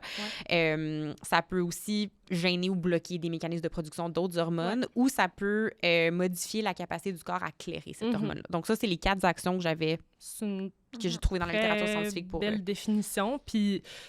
j'entends souvent une comparaison, dans le fond, pour que tout le monde puisse bien comprendre, là, hormones, récepteurs, ces termes-là. Là. C'est un peu comme une clé puis une serrure. Fait que la clé, c'est comme l'hormone, puis la serrure, c'est le récepteur. Fait que la clé doit rentrer dans la serrure pour déclencher un effet dans le corps. Fait que si, de base, on a une clé qui rentre pas dans la serrure, ben il y aura pas d'effet, tu sais. Fait que, c'est pas mal ça. Puis... Une autre définition que j'avais un peu d'un perturbateur endocrinien plus résumé, mettons, c'est une substance qui va provoquer un effet indésirable par un mécanisme d'action endocrinienne. Fait qu'il y a quand même une relation de cause à effet. Il faut que ça passe par cette voie-là pour qu'on dise que ça perturbe le système endocrinien. Puis dans les nombreuses choses, c'est les perturbateurs endocriniens, c'est un domaine de recherche qui est quand même beaucoup en émergence. Là. Donc, il y a une trentaine d'années, c'est moins quelque chose qui était étudié. Donc, on a encore beaucoup d'incertitudes par rapport à certaines choses. Et les cosmétiques, justement, c'est une des avenues, justement, où ça soulève des questions. Donc, qu'est-ce qu'on sait à ce jour sur le rôle que peuvent jouer les cosmétiques comme perturbateurs endocriniens. Et là, tu sais, bon, j'ai soulevé la question des parfums fragrances. C'en est une question que j'ai vue récemment par rapport à ça. Ouais. Donc, on l'entend souvent. Il y a du monde, mettons, qui m'ont écrit pour me dire, ben moi, j'utilise pas de parfums synthétiques, souvent parce que, justement, ils ont peur que ça perturbe leurs hormones. Puis, juste, je trouve ça intéressant de voir à quel point c'est les parfums synthétiques et non pas les parfums naturels, les fragrances naturelles comme les huiles essentielles qui sont pointées du doigt. Mais là, bon, ça, on rentre dans... on va y arriver dans le raisonnement du naturel versus synthétique. Mais, mais tu sais, il y a plein d'ingrédients, genre les silicones, les parabènes. OK, mon premier point, je cherche évidemment pas à banaliser... Genre, il y a vraiment des perturbateurs endocriniens. Ça Mettons, existe, la pilule contraceptive, en soi, par définition, c'est un perturbateur endocrinien. Fait que c'est pas quelque chose qui existe pas, mais je trouve en ce moment que sur les réseaux sociaux, notamment, je trouve que c'est un mot qui est au bout des lèvres de tout le monde, puis souvent, j'ai l'impression que c'est pas nécessairement des gens qui comprennent le contexte biologique qui devrait être rencontré pour qu'il y ait perturbation endocrinienne. On peut pas juste commencer à dire que tout et rien est un perturbateur endocrinien. Mettons, les parabènes, comme je disais tantôt, ont démontré une activité estrogénique. Fait qu'on sait que la clé est capable de rentrer dans la serrure. Par contre, est-ce que, dans le contexte d'utilisation de cosmétiques, ça va se traduire en un effet de perturbation hormonale dans le corps humain? La réponse, c'est non. C'est pas plausible que ça arrive. De un, parce qu'il faudrait que le parabène soit absorbé, se rende dans la circulation sanguine, se rendre jusqu'au récepteur, jusqu'à la serrure, pour rentrer dedans. Ça, c'est la première étape. Mais ça, encore là, ça veut pas dire qu'il va nécessairement y avoir une perturbation hormonale, parce que l'autre affaire, c'est que dans notre corps, on a nos propres estrogènes, dont le 17-bêta-estradiol qui est comme le plus puissant. Puis le parabène, dans le fond, ce qu'il va falloir qu'il fasse à ce moment-là, s'il voit l'estradiol à côté, il va falloir qu'il lui fasse compétition parce que l'estradiol aussi, là, il veut rentrer dans la serrure puis il est très bon pour se fixer après.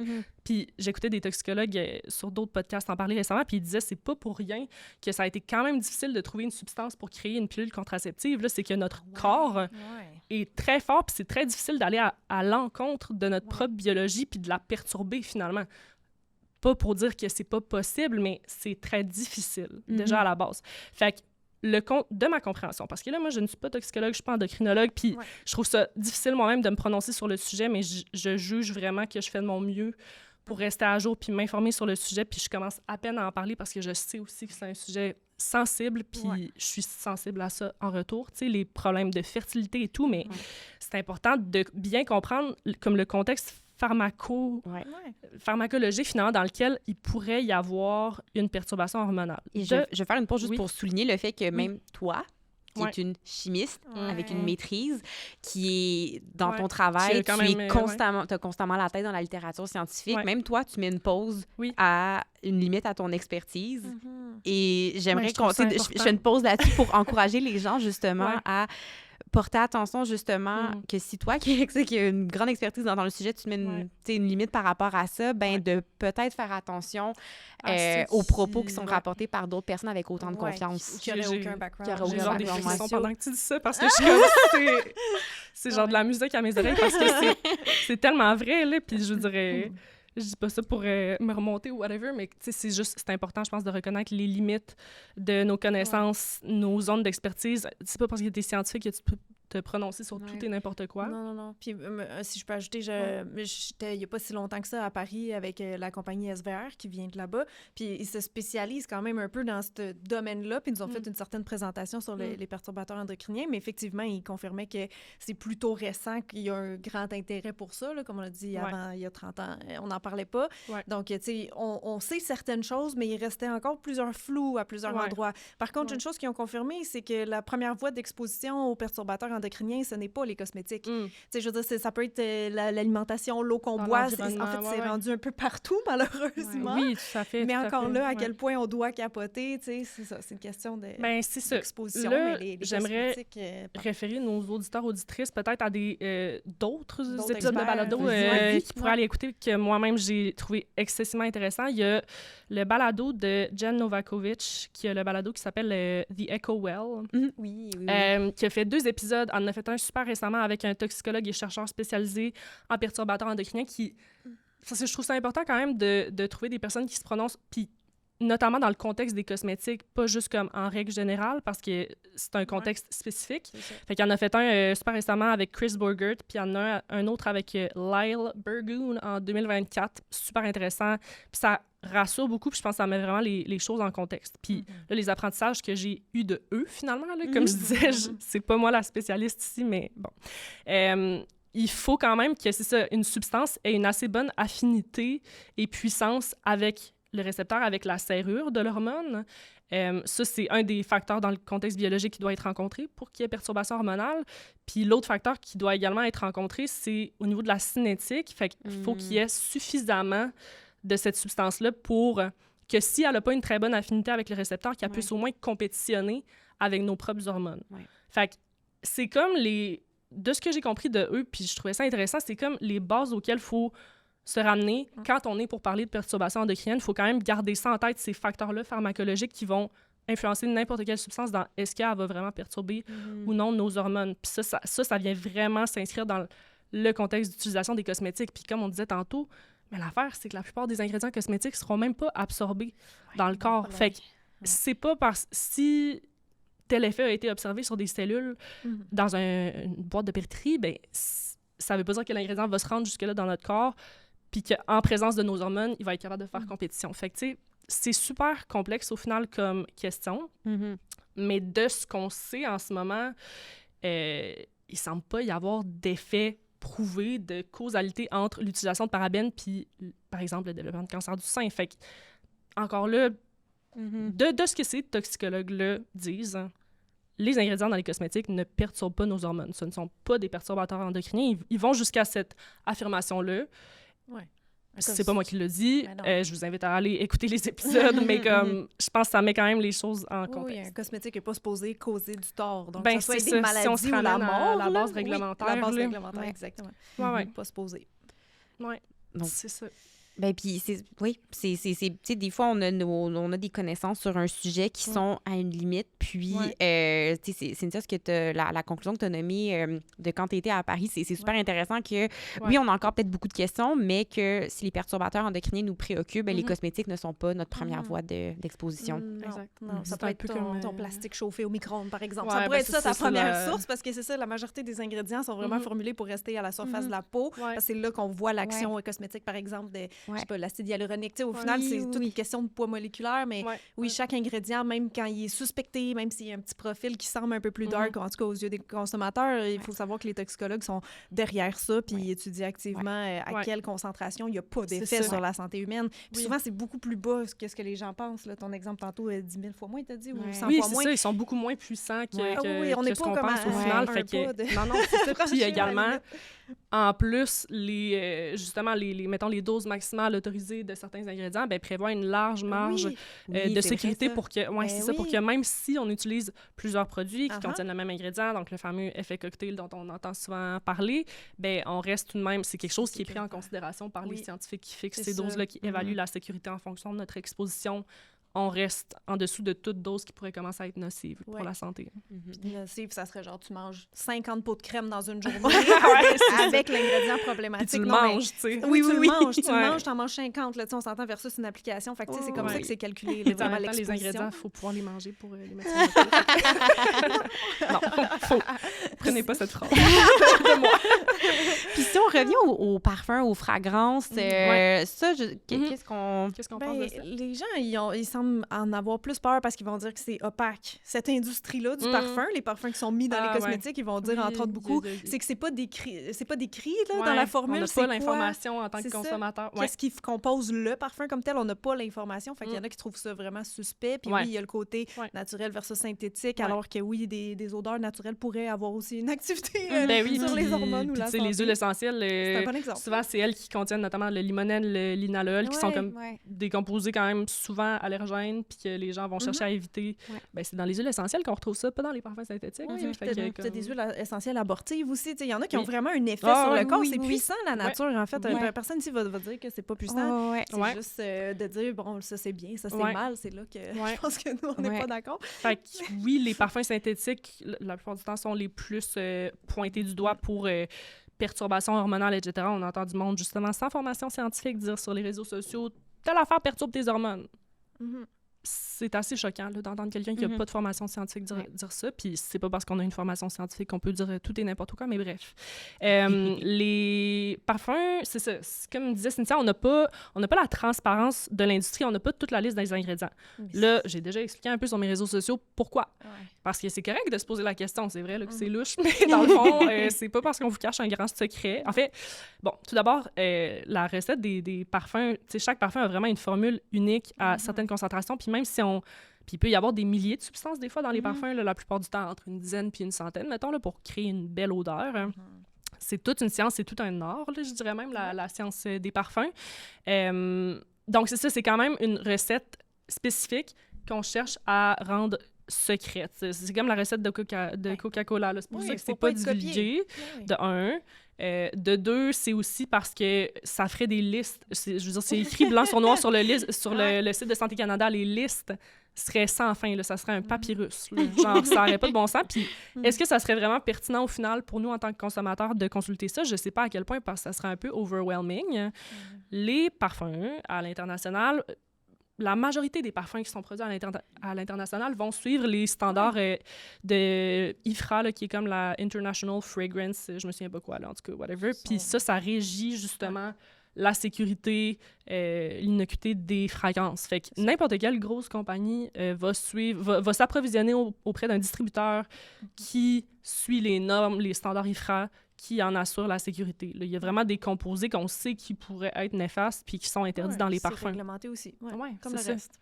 Donc, c'est pas parce que c'est obscur que... Donc des crèmes, des produits avec fragrance sont sécuritaires. On peut chercher à éviter les fragrances pour d'autres raisons. Exactement. Vas-y. C'est ça, oui. Il y a le côté, c'est ça, toxicité, là, que les gens ont peur, mais il y a aussi des gens qui veulent les éviter tout simplement pour des questions cutanées. Donc, sensibilité de la peau, par exemple. Il y en a pour qui c'est allergisant, le parfum, donc ils le veulent pas, là, tout simplement. Puis c'est bien correct. Ben oui, tout à fait. Mais tu sais, je pense qu'il faut pas pour autant créer de la honte autour des personnes qui utilisent. C'est le fun. Aussi, ça, ben oui, on s'en rend pas compte à quel point. Je veux dire, c'est comme le premier contact avec un cosmétique. Quasiment, c'est son odeur. Là, ça joue vraiment un rôle. Puis c'est quelque chose qui... Si on n'a pas de raison de l'éviter, je veux dire, il n'y a pas de raison de l'éviter.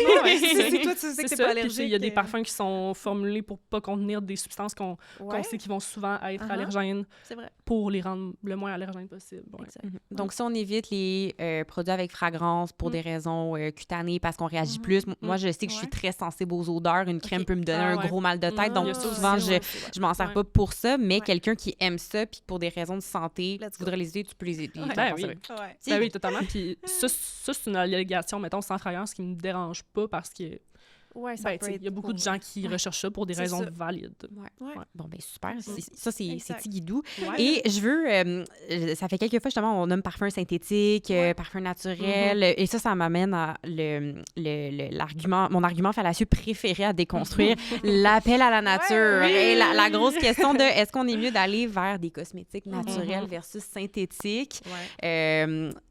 J'ai eu trop de fun à déconstruire ça dans des podcasts de nutrition, donc je vais vous laisser le faire dans un podcast de cosmétiques. J'ai envie de te citer pour ouvrir le bal. Non, mais pour vrai, parce que... Non, mais comment quand on s'est connus, Sarah et moi, c'est parce qu'il y a une couple d'années, j'ai fait une série documentaire sur ma chaîne YouTube qui s'appelle Derrière les cosmétiques, justement, où je me questionnais là, sur la science derrière les cosmétiques. Puis c'est Sarah qui m'a officiellement appris que pour la peau, la molécule, qu'elle soit d'origine synthétique ou naturelle, est interprétée de la même façon. C'est la même molécule, c'est écrit. Mettons là qu'on a de la vitamine C qui a été synthétisée dans la nature ou en laboratoire, c'est la même molécule. Pareil. Notre peau là, est très intelligente. Toutefois, elle n'est pas assez intelligente pour connaître l'origine de la molécule. Fait qu'elle va l'interpréter littéralement de la même façon. Fait que ça, quand tu me dis ça, j'étais comme, OK, déjà ça règle un gros dossier. Déjà, en sachant ça, c'est sûr que... Sachant ça, puis que oui, au final, c'est ça. Puis même dans les cosmétiques, c'est difficile de pas justifier, mais de prouver qu'est-ce qui est vraiment d'origine naturelle ou synthétique, parce que... c'est un terme, on pourra parler de la réglementation de ce terme-là après, C'est ça, qu'est-ce qui... Mais parlons-en maintenant, là. Il y a une réglementation autour des termes naturels. Il faut faire attention, on peut jouer avec les mots là-dessus, mais c'est qu'il y a beaucoup de choses, en fait, que l'humain n'a pas créé, là, qui a juste pris dans la nature puis synthétisé, premièrement. En fait, c'est ça, j'ai revalidé auprès d'une experte en affaires réglementaires récemment parce que je veux en parler bientôt puis je veux pas dire n'importe quoi. Mais on voit souvent, là, mettons, sur des bouteilles de cosmétiques, 97% d'ingrédients d'origine naturelle. Mais ce terme-là, en fait, toutes les allégations autour du terme naturel sont pas vraiment... sont pas vraiment encadré au niveau de la réglementation, là, dans les allégations qui sont autorisées. Ça veut pas dire là, que les compagnies vont les utiliser à tour de bras puis genre mentir avec ça, mais mon point, c'est que une compagnie pourrait dire qu'un ingrédient est d'origine naturelle parce qu'il existe dans la nature, genre de la vitamine C, mais elle a été synthétisée en laboratoire, fait qu'il peut le compter dans son pourcentage d'ingrédients d'origine naturelle. Fait que moi, ma question, en fait, c'est qu'est-ce qu'on nous communique, qu'est-ce qu'on essaye de nous dire quand on nous parle du pourcentage d'ingrédients d'origine naturelle? Parce que les compagnies savent très bien que dans notre tête, ça va résonner d'une certaine façon. On va se dire « Ah, c'est naturel, bien! » mieux c'est. Exact.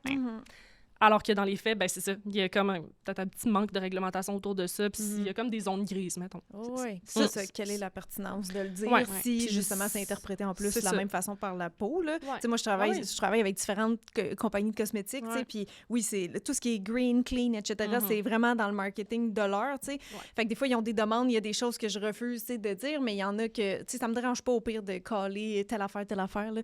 Mais je veux pas dire que c'est important pour moi, mettons, parce que la réalité est que ma peau, mes cheveux, ou peu importe, va l'interpréter d'une autre façon. Puis c'est correct au final s'il y a des personnes qui nous écoutent en ce moment puis qui veulent continuer à utiliser des cosmétiques naturels ou des cosmétiques synthétiques ou un mix des deux, c'est vraiment correct, vous faites vos propres choix, mais je pense que c'est important de savoir que naturel n'est pas nécessairement égal à meilleur ou plus sécuritaire, et synthétique veut pas dire néfaste, dangereux, mais ça, c'est un sophisme, c'est ça, de l'appel à la nature, un raisonnement qui est juste ancré en nous en tant qu'être humain. Alors que dans la nature, c'est là qu'on retrouve les plus grands poisons, dont la toxine botulique, juste plein d'affaires. Le venin de serpent, l'arsenic. Fait que c'est pas vrai là, que le naturel est toujours bon. Non. Ça, ChatGPT me l'avait dit. Méfie-toi des termes marketing vagues comme naturel. Bravo, Chad! Déjà, ça c'était pas mal. C'est vraiment pour vendre. Toutefois. Il y a d'autres affaires qui t'ont dit que... oui, non, mais c'est pour ça que c'est ça. C'est bon. Je trouvais l'exercice intéressant. Je trouvais l'exercice intéressant. Est-ce qu'il y a des... parce que là, on disait que justement, origine naturelle, etc., c'est pas réglementé. Est-ce qu'il y a des étiquetages, mon Dieu, qui sont réglementés puis qu'on peut comme chercher puis être comme ça, c'est bon? Très bonne question. Je veux justement faire une vidéo là-dessus prochainement. C'est pour ça que je parle avec différentes personnes d'affaires réglementaires, là, parce que je veux pas dire n'importe quoi, mais c'est ça, il y a des allégations qui peuvent nous informer en tant que consommateurs. Il y en a d'autres qui peuvent nous désinformer ou chercher à jouer sur des peurs. Toutes les allégations sans, là, on va mettre ça de côté, ça, on s'en fout. C'est n'importe quoi, ça fait juste entretenir de la peur. Bon, non testé sur les animaux, comme je disais dans une vidéo récemment sur ma page, depuis 2023, c'est interdit officiellement au Canada, donc tous les cosmétiques qui se retrouvent sur les tablettes sont non testés sur les animaux. En France, de ce qu'on m'a dit puis que j'ai pas mal confirmé, c'est pas autorisé comme allégation parce que ça va de soi, puis en Europe, ça fait quand même vraiment plus longtemps, là, depuis les années 2000, que les tests sont interdits. Fait que c'est comme une revendication au final qui, je veux dire, ça va de soi que c'est non testé sur les animaux, ça serait illégal que ça le soit. Fait que ça crée comme une drôle de compétition entre les compagnies. Fait que ça aussi, bon, en tout cas, il y a des bémols, puis vous irez voir sur ma page si vous voulez plus de détails. Par après, il y a... c'est ça, les revendications vraiment qui nous informent en tant que consommateurs, c'est plus là où ça va dire soit des tests de perception, genre la peau semblait plus hydratée ou réduction de tant de pourcents des rides, mettons, ou des photos avant-après aussi, là, tu sais, qui n'ont pas été retouchées, là, si ça se retrouve sur... souvent, c'est fait par un laboratoire externe, mettons, ces photos-là, fait que ça serait pas éthique, là, de la part de des compagnies de truquer ces photos-là. Fait que ça, c'est quand même des trucs qu'on peut chercher en tant que consommateur si on recherche une certaine efficacité. Non comédogène, j'essaie d'élucider le mystère en ce moment parce que il existe, mettons, il y a des laboratoires, mettons, à Montréal, qui testent les formules finales des cosmétiques pour voir est-ce que c'est comédogène ou non comédogène. Ils vont mettre ça sur la peau du monde puis checker est-ce qu'ils ont plus de points noirs, nanana. Mais je pense pas que c'est une exigence qu'il y a nécessairement eu ces tests cliniques-là, parce qu'on pourrait aussi dire qu'une formule est non comédogène parce qu'elle ne contient pas certains ingrédients qu'on sait qui risquent d'être comédogènes. Fait que c'est une zone grise que j'essaie d'élucider en ce moment. Mais tout ce qui est clean aussi, ça veut rien dire aussi. Dans le fond, on cherche parce qu'il y a beaucoup plus de logos et de revendications qui, au final, sont pas officiels. Oui, c'est ça l'affaire. Dans le fond, moi, je suis comme, c'est quel qui est officiel? J'aurais de la misère à dire. Mettons, il y a des certifications, de genre pas testées, mais aussi bio. Oui, mais encore là, bio, ça peut être tricky parce que si tu as un truc, mettons, EcoCert ou je sais pas quel, ça veut pas dire que le 100% du produit est bio. C'est un pourcentage. Fait qu'encore là, est-ce que ça joue dans la tête des gens? Mais tu sais, je veux dire, c'est des logos officiels au sens où les marques vont payer puis il va y avoir, c'est ça. Mais les autres allégations, mettons, je sais pas la majorité nous disent rien pendant tout. Puis ça essaie juste de jouer sur des genre tester sous contrôle dermatologique. OK, ça veut juste dire que le produit a été testé puis il y avait un dermatologue qui était là. Genre, au pire, il s'en fout. Ouais, c'est ça. Donc, pour, en gros, guider notre choix vers un cosmétique, les allégations, les labels dessus sont pas vraiment la source d'information qui est pertinente. Même hypoallergène, ça me fait penser. Hypoallergène aussi, ne veut pas dire que tu vas jamais faire une réaction à ça. Ça limite moins de chances. Ça limite les chances, mais... Ouais, fait que c'est flou. C'est ça. Puis là... Ben, j'imagine... C'est au Québec. Non, je sais pas. Mais j'allais juste dire, je ressortais ma liste de ChatGPT. Puis là, tu sais, je lui disais, là, il était sur la coche, mais ça, des termes marketing vagues comme naturel, yes. Mais il m'a dit juste en bas, label à privilégier sans cruauté. Donc là, il est dans le champ. Oui, il est dans le champ. Il est dans le champ, mais je vais le faire, le bémol. C'est que, dans le fond, les tests sur les animaux, là, c'est plus une pratique courante dans l'industrie depuis vraiment longtemps parce que, de un, on a des alternatives non animales, puis également parce qu'on a déjà les données animales cumulées antérieurement sur la majorité des ingrédients. Fait que, mettons, la glycérine, là, ça fait longtemps qu'on l'a testé sur les animaux dans les années 1900 quelque, je sais pas. On le sait, on a déjà les informations qu'on a besoin d'avoir dessus. Les fournisseurs de glycérine ne vont pas retester à chaque fois l'ingrédient primaire sur les animaux. On n'a pas besoin. Puis les compagnies qui formulent les cosmétiques, ben ils savent, OK, ben tel ingrédient est sécuritaire, on n'a pas besoin de tester la formule finale non plus. Là, en plus, c'est rendu interdit pas mal partout dans le monde. Ça n'a jamais non plus été une exigence réglementaire, mettons au Canada, que pour prouver l'innocuité de votre cosmétique, vous devez tester sur les animaux. Ça n'a jamais été le cas. Le seul endroit dans le monde où ça a déjà été le cas, c'est en Chine. Puis là, ça a beaucoup évolué dans les dernières années. Depuis 2021, la majorité des cosmétiques classifiés sous la catégorie cosmétiques généraux, donc pas mal tout, le shampoing, gel douche, maquillage, plein d'affaires soins pour la peau. C'est des cosmétiques généraux. C'est plus exigé par le gouvernement chinois que ce soit testé sur les animaux. C'est seulement les cosmétiques spéciaux qui restent que c'est encore une exigence. Donc, par exemple, crème solaire, les produits éclaircissants, certaines teintures.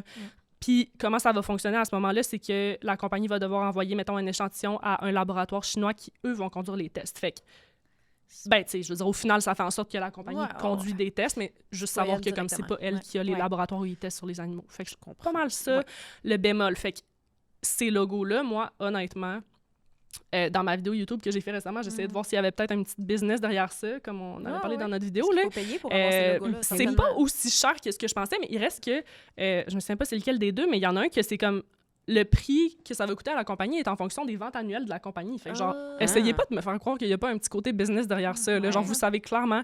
Puis les compagnies, en retour, ben ils savent que dans la tête des consommateurs, ben si on voit un petit lapin non testé sur les animaux, ça occupe aussi une place dans notre tête. Puis ça donne une genre de supériorité éthique à la compagnie qui le met pas. Alors que la compagnie qui le met pas, ça veut pas dire qu'elle a testé sur les animaux. Peut-être juste qu'elle l'écrit pas parce que de un, ça va de soi. Puis de deux, elle a pas envie d'entretenir cette compétition-là un peu malsaine entre les compagnies de ben si moi je l'ai écrit, toi tu l'as pas écrit, ben genre c'est moi qui va être choisi puis pas toi, genre, tu sais. Donc, en gros, les labels, pas notre source d'information principale. On est mieux de rester plus critique par rapport à ça. Il y a plus ou moins de réglementation autour de ça. Il n'y en a pas assez, là, à mon avis. Justement, en Europe, c'est plus encadré en France parce qu'ils ont comme 6 critères communs, dans le fond, dont, voyons, la véracité, l'honnêteté, des trucs comme ça pour protéger un peu plus les consommateurs des arguments fallacieux. Fait que je m'étais fait dire, mais là, à revalider, mais que, mettons, sans parabènes, ça serait pas autorisé. Toutes les 100 en Europe, c'est ça, c'est de la compétition déloyale. Moi, c'est ça que j'avais entendu aussi. Parce que, surtout que ça entretient une peur autour des ingrédients qui sont encore autorisés. Fait que c'est comme... C'est fallacieux pour le consommateur. Puis moi, j'aimerais bien ça que ça soit la même affaire au Canada. Je vais travailler fort là-dessus pour que ça soit le cas. On travaille à petite échelle avec des podcasts comme celui-ci. Tu as nommé la crème solaire et ça, c'était vraiment important pour moi qu'on en parle parce que, bon, dans la base, justement, on nommait de laver, crémer, protéger, justement, protéger avec la crème solaire. La crème solaire, ça a fait beaucoup de bruit. Je repense même à cet été où là, la crème solaire pourrait être cancérigène. Et ben, tu sais, puis pour vrai, ça, c'est le genre de désinformation qui est dangereuse. Donc, à deux experts dans le sujet, est-ce qu'on peut prendre le temps de refaire un juste procès à la crème solaire? Je suis contente qu'on prenne le temps. Commencer un peu. Je pense que cet été, tous les étés avant aussi, ça mais vient tout le temps. c'est que ça va jusqu'au point, dans l'extrême, où est-ce qu'on remet en question si le soleil est Ouais. réellement dangereux ou non. Oui. Puis c'est là que moi, ça m'impressionne. Là. C'est ça, les deux Je veux mondes dire, inverses. Là. ouais, c'est ça. C'est pas le soleil qui est dangereux, on vous a C'est menti. la crème solaire. C'est ce qu'on a mis entre vous et le soleil, le problème, donc la crème solaire. Oui. Fait que là, Parce que le soleil est On naturel. va Tellement acheter beau un formulé comme ça, en plus. C'est ça qui est ben oui, terrible. mon Dieu, oui, c'est full marketing, là. C'est tellement mais on beau, va appeler mais- un chat, là, ça sonne un peu comme une théorie du complot, C'est là. un gros appel à la nature. Le soleil est naturel. Ouais, alors c'est ça- source de non, mais vie ça sur rejoint. Terre, Ouais, alors, oui, ouais. c'est ça. Mais les Oui. rayons UV, c'est hyper documenté. Oui. Je veux dire, C'est c'est reconnu la par cause l'OMS principale que de s'ils vieillissement de la peau. sont- C'est pas Oui, mal, ils sont classe 1 cancérogène avéré. On sait on que le ça sait. a des effets Ça néfastes. changera pas. Là. Tu sais, des fois, Non, la non, science évolue c'est sur ça. certains trucs, mais ça, c'est trop prouvé. Ouais, OK? oui, ouais. Fait Donc, que, soleil, bon, dangereux pour la Fait que peau, ça- faut la Ça, protéger. mettons, Ouais. on met ça de côté. Puis, Là, la les théorie, filtres c'était genre, solaires. ben là, les scientifiques ont essayé de nous cacher les bénéfices du soleil en nous disant de mettre de la crème solaire. On nie pas qu'à faible dose, une faible Ouais. exposition aux rayons UV va effectivement stimuler la synthèse de vitamine D. On en a besoin, et là, on le sait. Là. C'est un C'est 10, à 10, Là, 15 on va minutes. peut-être c'est plus ça. rebondir là-dessus. Est-ce qu'on a 15 besoin de prendre des minutes, ouais. suppléments de vitamine D ou non durant l'hiver? Je sais pas. Ça, c'est une question Ouais. plus complexe, mais on peut obtenir, je veux dire, l'été, un 10 à 15 minutes Ah ouais. d'exposition Ouais, permet seulement. de synthétiser suffisamment de vitamine D. Sur Lors une des certaine périodes partie du d'ensoleillement corps, moindres, c'est ça. là, Ouais. oui, les sources alimentaires sont plus importantes, mais encore une fois, il y a même ça en nutrition, ça fait quand même un peu débat, c'est que les Ouais. seuils en laboratoire ou dans les études qui sont considérés comme étant, OK, je manque de vitamine D ou j'en ai suffisamment, varient selon les Ouais. études et selon les régions dans le monde, ce qui crée une Ouais. espèce de flou Oui, en oui, termes oui. de consensus. Je comprends. Mais on peut aller combler ses besoins en vitamine D via l'alimentation. Il faut faire Ouais. un peu plus attention parce qu'il n'y a Puis, pas des tonnes de sources. Il y a Et des aliments aussi, si je ne m'abuse, qui sont supplémentés. oui, en vitamine absolument. D. Ouais, C'est le Ben oui. cas de la margarine, le lait de vache. Ouais, Oui, même exactement. les laits végétaux, je Même la pense. majorité des Ouais, laits végétaux ouais, le ouais. sont aussi. Donc, un supplément n'est pas essentiel. On peut aller chercher via l'alimentation. Cela dit, un supplément de 400 à 1000 unités internationales par jour, si on est soucieux, inquiet, ça peut être OK aussi. Donc, c'est Ouais. le claim très simple que je vais faire là-dessus, mais Ouais. la vitamine D, c'est un sujet complexe. Ouais, c'est ça. Ouais, Mais tout ça pour dire que ça veut pas dire pour autant qu'il faut arrêter de mettre de la crème solaire. Ah, ben non, Mais non, tout à puis fait. justement, Puis- même si tu en mets dans ton visage à tous les jours, tes mains, le reste de ton corps, là, quand tu sors dehors. là. Exact. Puis il y a T'es des exposé. études là, qui ont essayé de voir est-ce que porter de la crème solaire engendre une carence en vitamine D versus le monde qui n'en porte pas avec des paramètres contrôlés. Puis ça engendrait pas. Tu sais, c'était encore des Non. études un peu préliminaires, mais comme ça serait Mais non. illogique aussi, justement, parce qu'on a d'autres zones du corps exposées, puis on C'est porte ça. pas de la crème solaire religieusement. Ben non. Surtout, ben, la majorité du monde ne vont pas avoir tendance à appliquer assez de crème solaire. Ou réappliquer Ça, c'est dans la c'est un journée. gros Fait que- point. Il faut quand même bien porter sa crème solaire. Il faut en appliquer pour qu'on en ait 2 mg par centimètre carré de peau. Fait que ça, c'est la quantité qui est utilisée en laboratoire quand ils évaluent le FPS d'une crème solaire. Donc, C'est combien 2 mg par centimètre de poids? ben ouais, c'est ça. Non, c'est tellement flou, là. Mais C'est plus que les gens en mettent. En tout cas, ouais, c'est ça. c'est Mais plus mettons, que- pour le corps au complet, c'est environ un genre de shooter rempli, 35 ml environ. Ouais. Puis pour le visage, c'est comme un quart à une demi, cuillère à thé si on fait cou, visage. Ouais. C'est à peu près ça. Fait que, tu sais, la plupart du temps, on a tendance, comme, T'sais, sortez votre cuillère à thé, ben, Ouais. Mhm. quart c'est à plus demi, que puis je ouais, c'est ça. Moi, en tout cas, je sais qu'avant, Ah oui. j'en mettais pas assez, puis là, maintenant, quand je vois, genre, ma famille à la Ah plage ouais, qui se c'est mettent une ça. petite crotte sur le nez, là, je suis C'est comme, vrai. oh my Mais god, je non, capote. c'est ça. Faut en appliquer assez. Bon, fait que là, est-ce que la crème solaire cause le cancer? Adressons-le.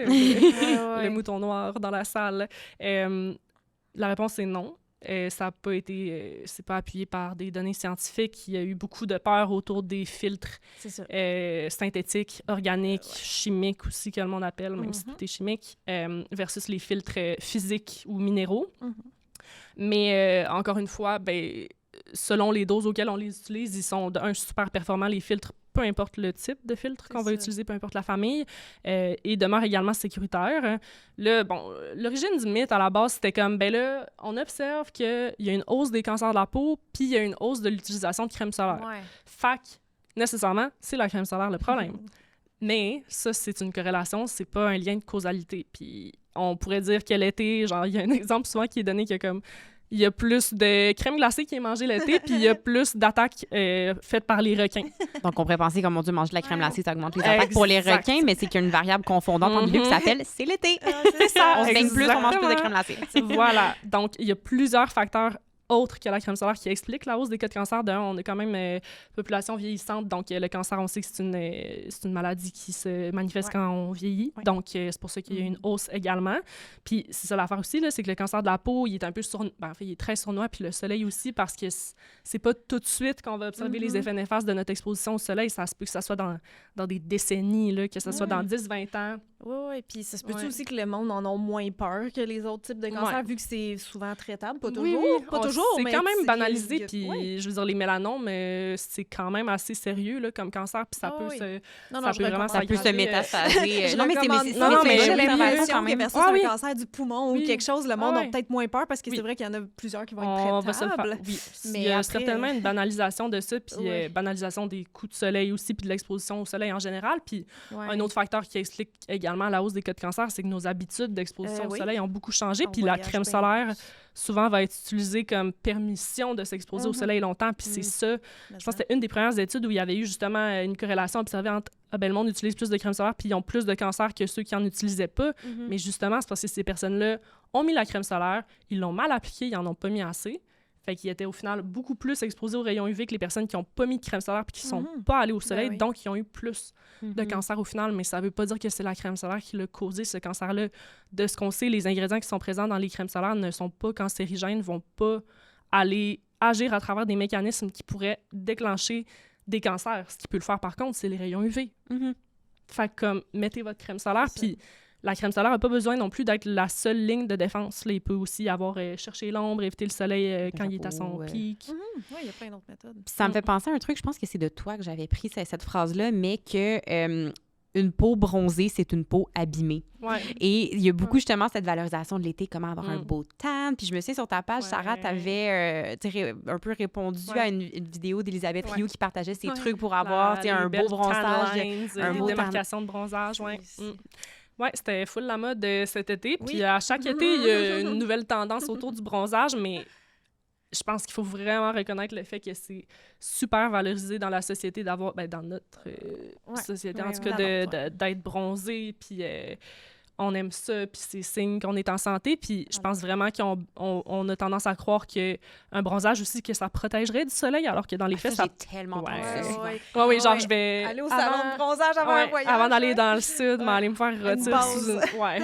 Alors que dans les faits, je l'avais adressé cet été, ce mythe-là, mais ça nous procure pas plus qu'un FPS 3, 4, 5. Fait que oui, c'est vrai que ça va bloquer une faible partie des rayons UV, mais vraiment pas assez, parce que c'est une courbe... c'est ça. Exponentielle, là, donc un FPS 2-3 procure pas grande... donc, la crème solaire, c'est sécuritaire et c'est hyper important. Le bronzage ne nous protège pas des rayons UV. C'est plus dangereux de ne pas porter de crème solaire que de porter de la crème solaire. Bon, ça, c'était important à aborder. Un autre sujet que ça, je trouvais hyper intéressant, puis je pense que c'est quand même pas trop mal qu'on l'aborde un peu en dernier parce qu'on va avoir répondu à d'autres éléments. J'ai commencé l'épisode en disant que ça peut être vraiment mêlant de s'y retrouver dans les cosmétiques, puis qu'on cherche peut-être justement des outils pour simplifier nos décisions. Et il y a des applications qui existent. Il y en a une auquel je peux beaucoup m'identifier parce qu'elle rejoint mon travail en nutrition, l'application Yuka, qui permet de scanner des produits puis que ça va nous dire c'est bon ou c'est pas bon. En alimentation, les nutritionnistes, on met beaucoup de bémols là-dessus. Ce n'est pas un outil qu'on va recommander parce que il y a certains agents de conservateurs, des colorants, peu importe, qui vont faire baisser le score d'un aliment, mais les études qui soutiennent ça, ce sont des études qui sont faites in vitro, sur des modèles animaux, pas forcément chez l'humain.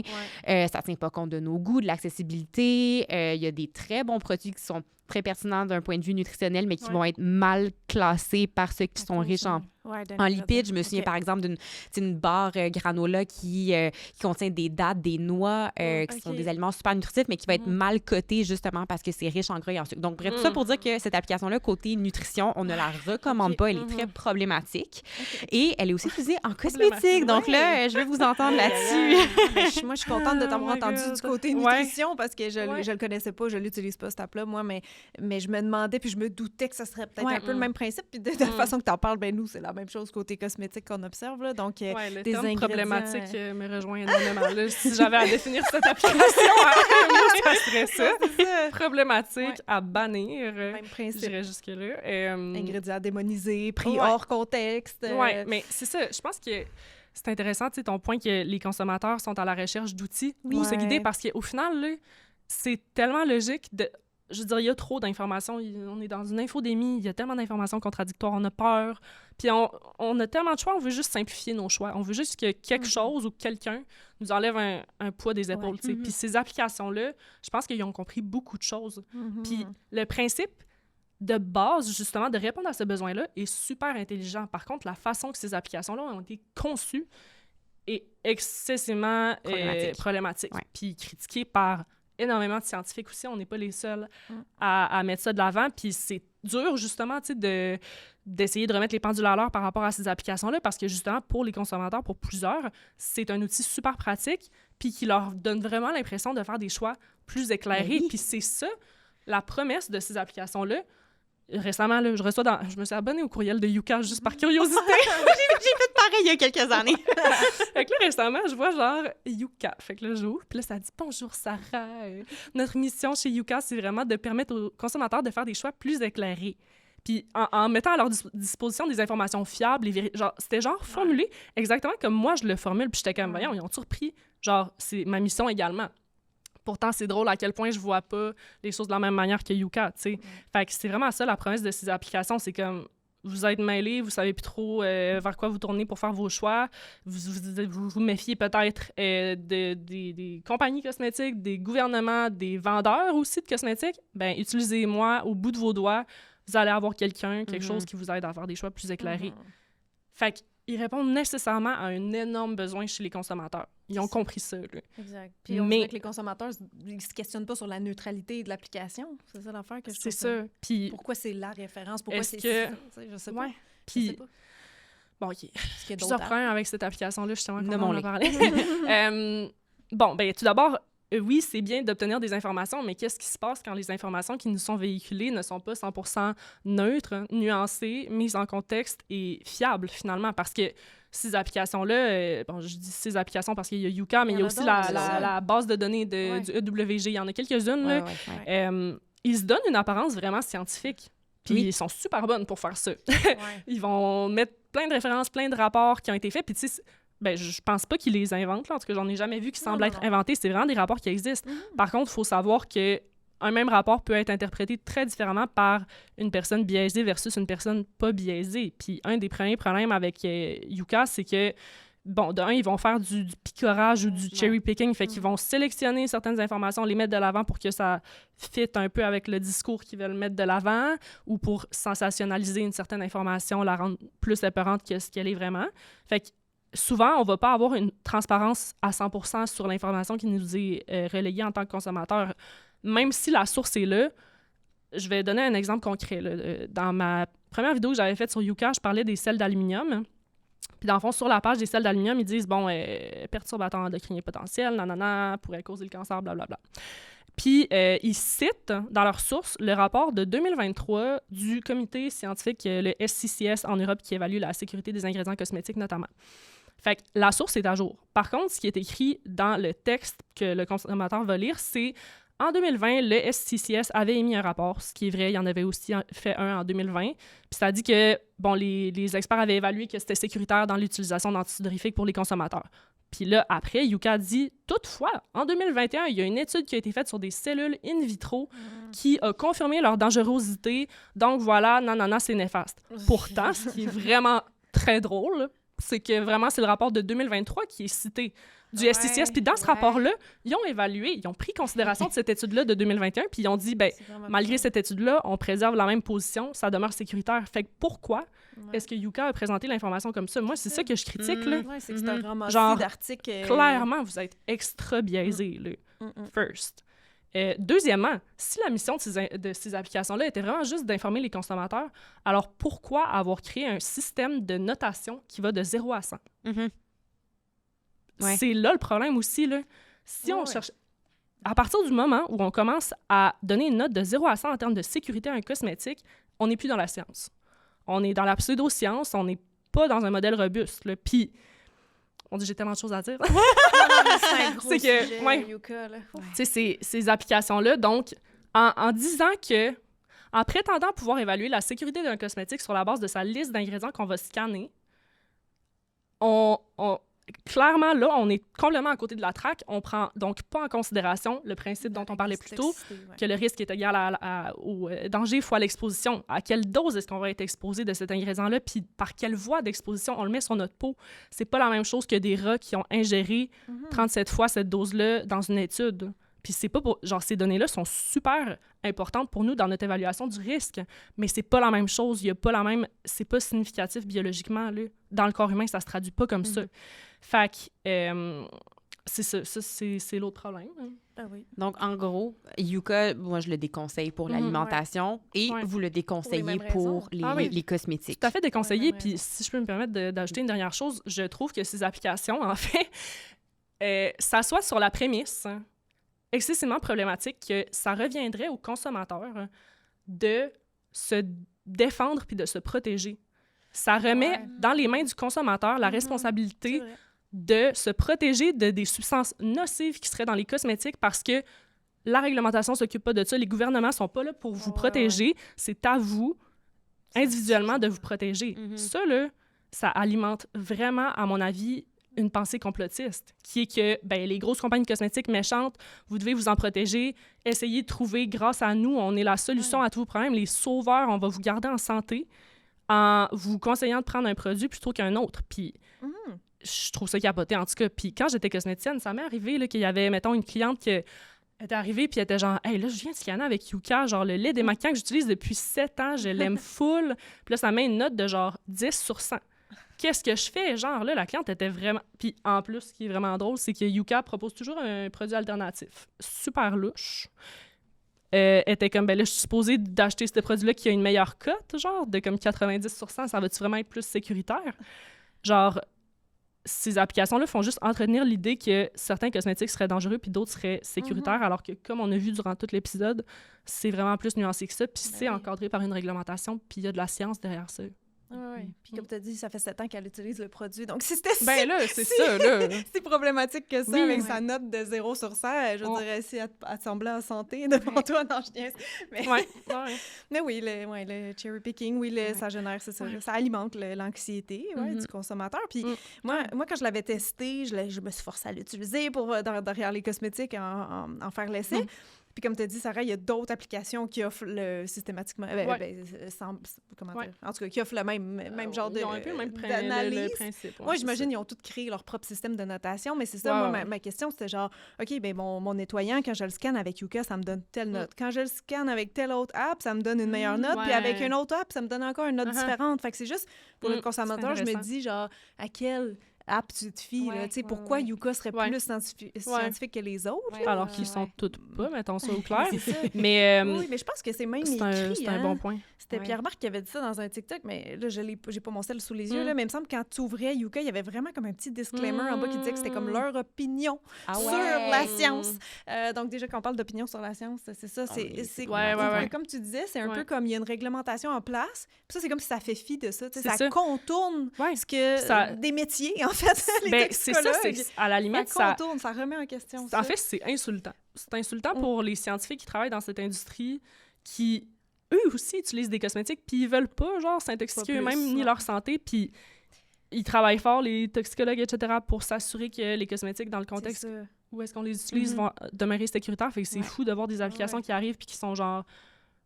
Utilisez-nous pour évaluer si un cosmétique est bon ou non. Puis avoir des nouvelles marques qui vont se baser carrément sur Yuka puis qui vont le mettre, et genre ils mettent la note en argument marketing. Puis ils vont littéralement formuler pour que le produit sorte une bonne note sur Yuka. En fonction. Puis il y avait même, moi, quand je l'avais testé derrière les cosmétiques, il y avait vraiment une section que, tu sais, c'était comme mis de l'avant, comme des produits highlight en haut, puis c'était écrit quand tu cliquais ou dans le FAQ, tu sais, pour expliquer un peu le système de notation et tout, c'était écrit comme quoi ces marques-là payaient pour être là en fait. Fait que, fait qu'il y a des billets là, dans ben, cette c'est application-là. OK, c'est intéressant parce que Il y avait une- j'ai pas encore full creusé là-dedans, là, mais c'est ça, il y a du monde des fois sur mes vidéos qui commandent genre, ben les compagnies peuvent payer Moi, pour c'est ce que j'avais être sur vu, Yuka, là. mais sur Yuka, sur leur site, ils disent nous ne sommes pas financés, mais tu sais, je veux dire, c'est sûr ouais. que c'est faux, puis genre, Ouais. j'ai vraiment envie de creuser ça davantage Il y a au anguille sous risque roche. de me faire Ouais. poursuivre en justice. C'est pas grave, vous viendrez me chercher en Ouais. prison. Attention, ça a l'air qu'il y en a qui ont ça arrivé. Hein. Ah ouais, on Ouais, en parlera Il y en plus. a qui OK, parfait, crient intéressant. à la diffamation, alors. Oui, ben j'en doute pas, tu sais. Mais maintenant, bon, là, on est là à dire que c'est n'importe quoi, mais est-ce que les consommateurs peuvent se fier à certaines choses ou... Ouais. parce que c'est ça, c'est toujours ça en la question revanche, qui vient par après, là, OK, là, on peut pas utiliser Ouais, mais justement, SOS. c'était ça un peu une des dernières questions avec lesquelles je voulais terminer à la lumière de toute l'information Ouais. full intéressante et pertinente Ouais. qu'on a discutée. Ces applications-là, à prendre avec un très gros grain de sel ou juste à carrément mettre aux poubelles. Ouais. Mais, tu sais, ça revient à, OK, mais là, si je veux faire des bons choix, Mhm. ce serait quoi les meilleurs conseils que vous, Ouais. que vous aimeriez partager ou Mhm. à retenir pour Ben, faire un choix éclairé dans le choix de nos cosmétiques? Tu sais, moi, je reçois des fois la question de mes abonnés, c'est ça, puis de comme c'est quoi des bons cosmétiques, puis je sais que des fois, ils sous-entendent, c'est ça, des cosmétiques sains, tu sais, sécuritaires, mais j'ai envie de juste réitérer tout ce qu'on dit depuis tantôt, que par défaut, les cosmétiques mis sur le marché sont censés être sécuritaires, puis ils le sont parce que, justement, les compagnies n'ont pas intérêt à empoisonner les consommateurs. Eux autres aussi, ils utilisent leurs produits, donc il y a personne qui est là, c'est ça, à mettre des ingrédients qui ne devraient Activement, pas être, ouais. là, ou avec des doses, justement, qui pourraient être dangereuses, mais la marge de sécurité est juste tellement plus grande que ce que les gens imaginent. Fait que moi, ça serait plus comme c'est quoi des bons produits pour toi, pour ta réalité. Tu sais, t'as combien de temps pour te préparer le matin, à quel point ta peau, c'est important, c'est quoi ton type de peau, ton type de cheveux. Tu sais, Le ça, budget oui. que t'as pour ça? Oui, Oui, le la budget, quantité de temps, ouais. effectivement, que il y a Ouais. des produits 4 en 1, genre, si ça Ouais, fait... c'est S'il ça. y a du monde qui veut utiliser C'est ça, Moi, alright, c'est plus ça, là, des bons produits, parce que le reste, je pense pas qu'il faut qu'ils se sentent en Mais danger. je pense peut-être que ça, genre de se faire dire finalement que, ben en fait, tout ce que tu pensais, genre que certains cosmétiques sont dangereux, d'autres sont sécuritaires, ça, c'est comme rassurant, genre de se dire ça, parce que ça permet d'un peu plus faire le tri. Puis là, de se faire dire ça, c'est comme, oh my God, je me sens à nouveau, genre super perdu. Fait que c'est des bons points finalement que... Tu sais, au final, je pense que c'est ça, on a peut-être tellement complexifié ça dans nos têtes, les cosmétiques, alors que d'un, aussi, je pense que c'est important de se rappeler que c'est le fun d'avoir du fun. Genre avec nos cosmétiques, tu sais, on utilise ça pour se sentir bien dans notre peau. Exact. Je pense qu'il faut que ça en reste à ça, puis c'est correct de vouloir aller chercher de l'efficacité, mais je pense que c'est vraiment bien. Je pense qu'il y a une curiosité accrue chez les consommateurs, consommatrices de cosmétiques à mieux comprendre les ingrédients. Tu sais, je pense que tu l'as vraiment vu, là, cette hausse. Avant, c'était plus... je sais pas le maquillage, je ne sais pas ce que tu disais l'autre fois, puis là, il a commencé à avoir plus une curiosité envers les ingrédients dans le skincare, puis... Beaucoup, Mais ce qui est cool, c'est qu'il y a aussi beaucoup plus de personnes que jamais qui prennent parole publiquement, notamment des scientifiques. Je peux en lister quelques-uns, mais je dirais... allez voir les personnes que moi je suis sur mes réseaux sociaux, dans les personnes à qui je suis abonnée, puis allez vous abonner, parce que c'est vraiment toutes des personnes super pertinentes, mais il y a notamment The Eco Well, Jen Novakovic, qu'on a nommé tantôt, qui est incroyable, qui fait beaucoup de podcasts avec des experts de l'industrie. Il y a Michelle Wang de La Muffin Beauty Science, qui est incroyable, qui a des vidéos YouTube, son blog, c'est une queen, elle a écrit un livre, Love Her. Puis il y en a plein d'autres aussi, il y a des dermatologues, mais il faut faire attention, des fois, il y en a eu qui ont dit n'importe quoi, en tout cas. Fait que mais c'est ça. Puis il y a aussi le site cosmeticsinfo.org, qui est un bon site qui présente vraiment, à mon avis, de ce que j'ai vu jusqu'à présent, de l'information très neutre. Ils vont parler comme en Europe, c'est réglementé de telle manière, aux États-Unis, voici les données qu'on a, nanana. Par contre, c'est sûr que ça va pas autant la job pour vous que Yuka qui va vous dire ça c'est bon, ça c'est pas bon, mais en même temps, je pense que c'est important de se questionner, mon Dieu, mais jusqu'où on laisse le droit à une application de guider nos choix. Là, au final, c'est nous qui devons faire des choix éclairés. Là. Puis en alimentation, c'est une des critiques par rapport à ça, c'est que tu deviens pas autonome dans tes décisions. Moi, mes clients, quand ils viennent me voir, je veux pas qu'ils aient besoin de moi toute ma vie, là, toute leur vie. Tu sais, c'est de les outiller. Puis justement, tu sais, dans les cosmétiques, d'apprendre à, justement, c'est quoi le temps que j'ai? C'est quoi mon type de peau? Quelle fragrance j'aime? Est-ce que je préfère des fragrances? Est-ce que je préfère pas de fragrances? Quel budget j'ai attribué à ça? Oui. Puis tel ingrédient est à la mode, mais j'en ai-tu vraiment besoin? fait que je pense que le mieux, Ça c'est fait- ça, au final, c'est d'être super informé, là. Ouais. Le savoir, c'est Ouais, le ouais. pouvoir! Non, mais Ouais, pour ouais. Le vrai, savoir, c'est mais le c'est pouvoir. juste- J'aime ça, ouais. c'est Ouais. juste ça le biais, c'est que je pense que les gens se sentent informés en utilisant des applications comme ça, Ouais. mais rien Ouais. ne bat aller justement fouiller ta liste Inky individuellement, Ouais. puis d'aller, toi, chercher justement sur Cosmétique Info ou autre, là, tu sais, des genres d'autres bibliothèques neutres là, d'ingrédients comme ça, pour vraiment comprendre l'action de cet ingrédient-là, puis après ça, faire tes propres observations sur toi, est-ce que ça marche bien ou pas. Là. Il y a aussi le site, c'est ça, je viens de revérifier, là, inkydecoder.com. OK, ouais. C'est pas genre, je sais qu'il y a des applications qui sonnent similaires, là, mais là, Ouais. c'est vraiment le site, puis Inky Euh, Beauty, c'est- un autre app, ouais, c'est ça. En ouais. tout cas, mais ça explique comme c'est quoi le rôle des ingrédients, C'est ça. genre.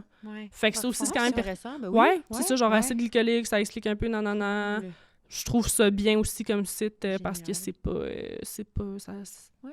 ça désinforme pas. Ouais, Donc, en gros, si je reviens à ce que je vous ai partagé au début de l'épisode, c'est OK que je continue à acheter le mascara en rabat à la Oui. pharmacie Tellement. si je l'aime, s'il Oui. fait des beaux cils. oui. Ouais, oui, puis honnêtement, j'ai envie de juste ajouter en conclusion que les produits à pharmacie, c'est le mass market, c'est ce qui est le plus vendu, c'est ce Ouais. que les gens utilisent le plus. Donc, c'est ce qui est aussi le plus surveillé dans un certain sens. là. Oui, puis il y a T'sais. aussi énormément de science derrière ces produits-là. Puis, je veux Oui, dire, veux pas, mettons, L'Oréal, on s'entend qu'ils ont vraiment du cash. Ils ont poursuivent tout à beaucoup. perdre. Là. C'est majoritairement eux qui ont développé des modèles, ben, pas majoritairement, mais tu sais, des modèles de peau peau 3D pour artificielle, faire ouais. des tests non animaux alternatifs pour évaluer les C'est cosmétiques. Fait qu'ils ont beaucoup poussé dans la science. Je veux dire, je dis pas qu'ils sont meilleurs que d'autres, là, Non, mais dans le non, sens mais- qu'il y a vraiment de la science derrière les produits en pharmacie aussi, là. C'est ça. Ben, les C'est grosses pas, marques ont tout à perdre dans un sens. Là, Ouais. Puis c'est arrivé là, qu'il y en a qui ont perdu la face à cause de scandales, même Mhm. si c'était pas prouvé au final. Ouais. Mais tu sais, fait que tout ça pour dire qu'entre le mascara en spécial à la pharmacie de L'Oréal ou autre et le mascara que ma voisine fait dans son sous-sol, qu'elle a peut-être déclaré à Santé Canada, Ouais. je me sens plus en sécurité avec le L'Oréal, tu comprends? Mhm. Parce Celui, que- le L'Oréal qui est pas cher peut tout aussi Ben, bien faire la ils ont- job Ben oui, puis que il y a- celui à 30 $ Oui. chez Sephora qui peut être Souvent, super le fun. Ben oui, tout à Et fait. j'ai pas Puis il y a forcément besoin. intérêt, je veux dire, les compagnies ont intérêt à créer des produits efficaces, agréables à utiliser pour qu'on les rachète aussi, là. Mhm. Fait que c'est pas vrai qu'ils seront C'est pas ça. efficaces pour autant. Puis C'est ça. Mais les grosses conséquences, ils portent ces grosses marques-là, mais c'est Ouais. c'est ce que la population utilise le plus, là, donc ils ont Ouais. tout intérêt à... tu sais, ouais, ils sont vraiment sous la loupe de toutes Oui. les autorités réglementaires, Mais beaucoup c'est ça. plus que ben, que quelqu'un- Michel c'est qui ça. vend ses petites bombes Exactement. pour le bain sur le bord du trottoir. Exactement. Puis pourtant, les gens souvent vont se sentir plus en Mm. sécurité avec ça qu'avec les gros groupes. Là, tu sais, ça génère de la méfiance, mais non, Ouais. c'est ça. Mm. Ça touche à la santé publique, là, fait que tu peux pas avoir une Ouais, c'est épidémie ça. de C'est des produits de cancer, consommation ouais, il y a un quotidienne. show, Mais... Non. Ouais. Ouais. Merci beaucoup, les filles. Ça fait plaisir. C'était hyper intéressant. Puis pour vrai, je pense que dans tous les sujets que j'ai traités sur Science Radio dans les 2 dernières saisons, ça, c'était probablement celui où je me sentais le plus, je vais pas dire newbie, mais où là, j'étais comme ça, j'ai pas d'expertise pratique du tout. Ouais. Puis pour vrai, c'était super clair, vraiment éclairant. Je retiens que les parabènes, c'est chill. Ouais. L'aluminium C'est chill. dans l'antidouvre. Yucca, Non. Yucca poubelle. Hein. Mon mascara à pharmacie, c'est chill. Mhm. Ben oui. Puis, Ouais, puis je ce qui pense se retrouve que- en pharmacie est sécuritaire et testé. Ah et oui. là, Ouais, puis je pense Pour vrai. qu'en tant que consommateur, finalement, de garder une posture de curiosité Ouais. et ben, tu sais, un doute sain face aux informations qu'on entend, notamment sur les réseaux sociaux, ou quand Ouais. ça sonne trop noir ou blanc, ou Ouais, exactement. la personne n'est pas nécessairement qualifiée pour dire telle ou telle affaire, ben, tu sais. ouais, Ouais, super. ouais. Merci énormément, Merci à toi! Sarah Bien Bélanger, trop fun. alias Miss Dem, Ouais. sur Instagram. Et là, tu lances ta chaîne YouTube, hein? Ouais, j'ai tranquillement pas vite, c'est de la job. Oh mon Dieu, Cynthia, je t'admire tellement. Genre, je suis en train de commencer à développer tout un éventail autour de Miss Dem, mais je suis sur TikTok aussi, mais ouais, c'est ça. Ça part sur les réseaux sociaux, mais ça va se déployer en tout un éventail. Peut-être un jour un podcast, qui sait? Génial! Ouais. Cynthia Dulude, sur Instagram, YouTube. TikTok, exact. Partout, ouais, Vous avec avez- mon nom, tout Partout. simplement. Merci énormément pour votre temps. Merci C'était à toi. vraiment, vraiment chouette. Yay, C'est trop le merci. fun.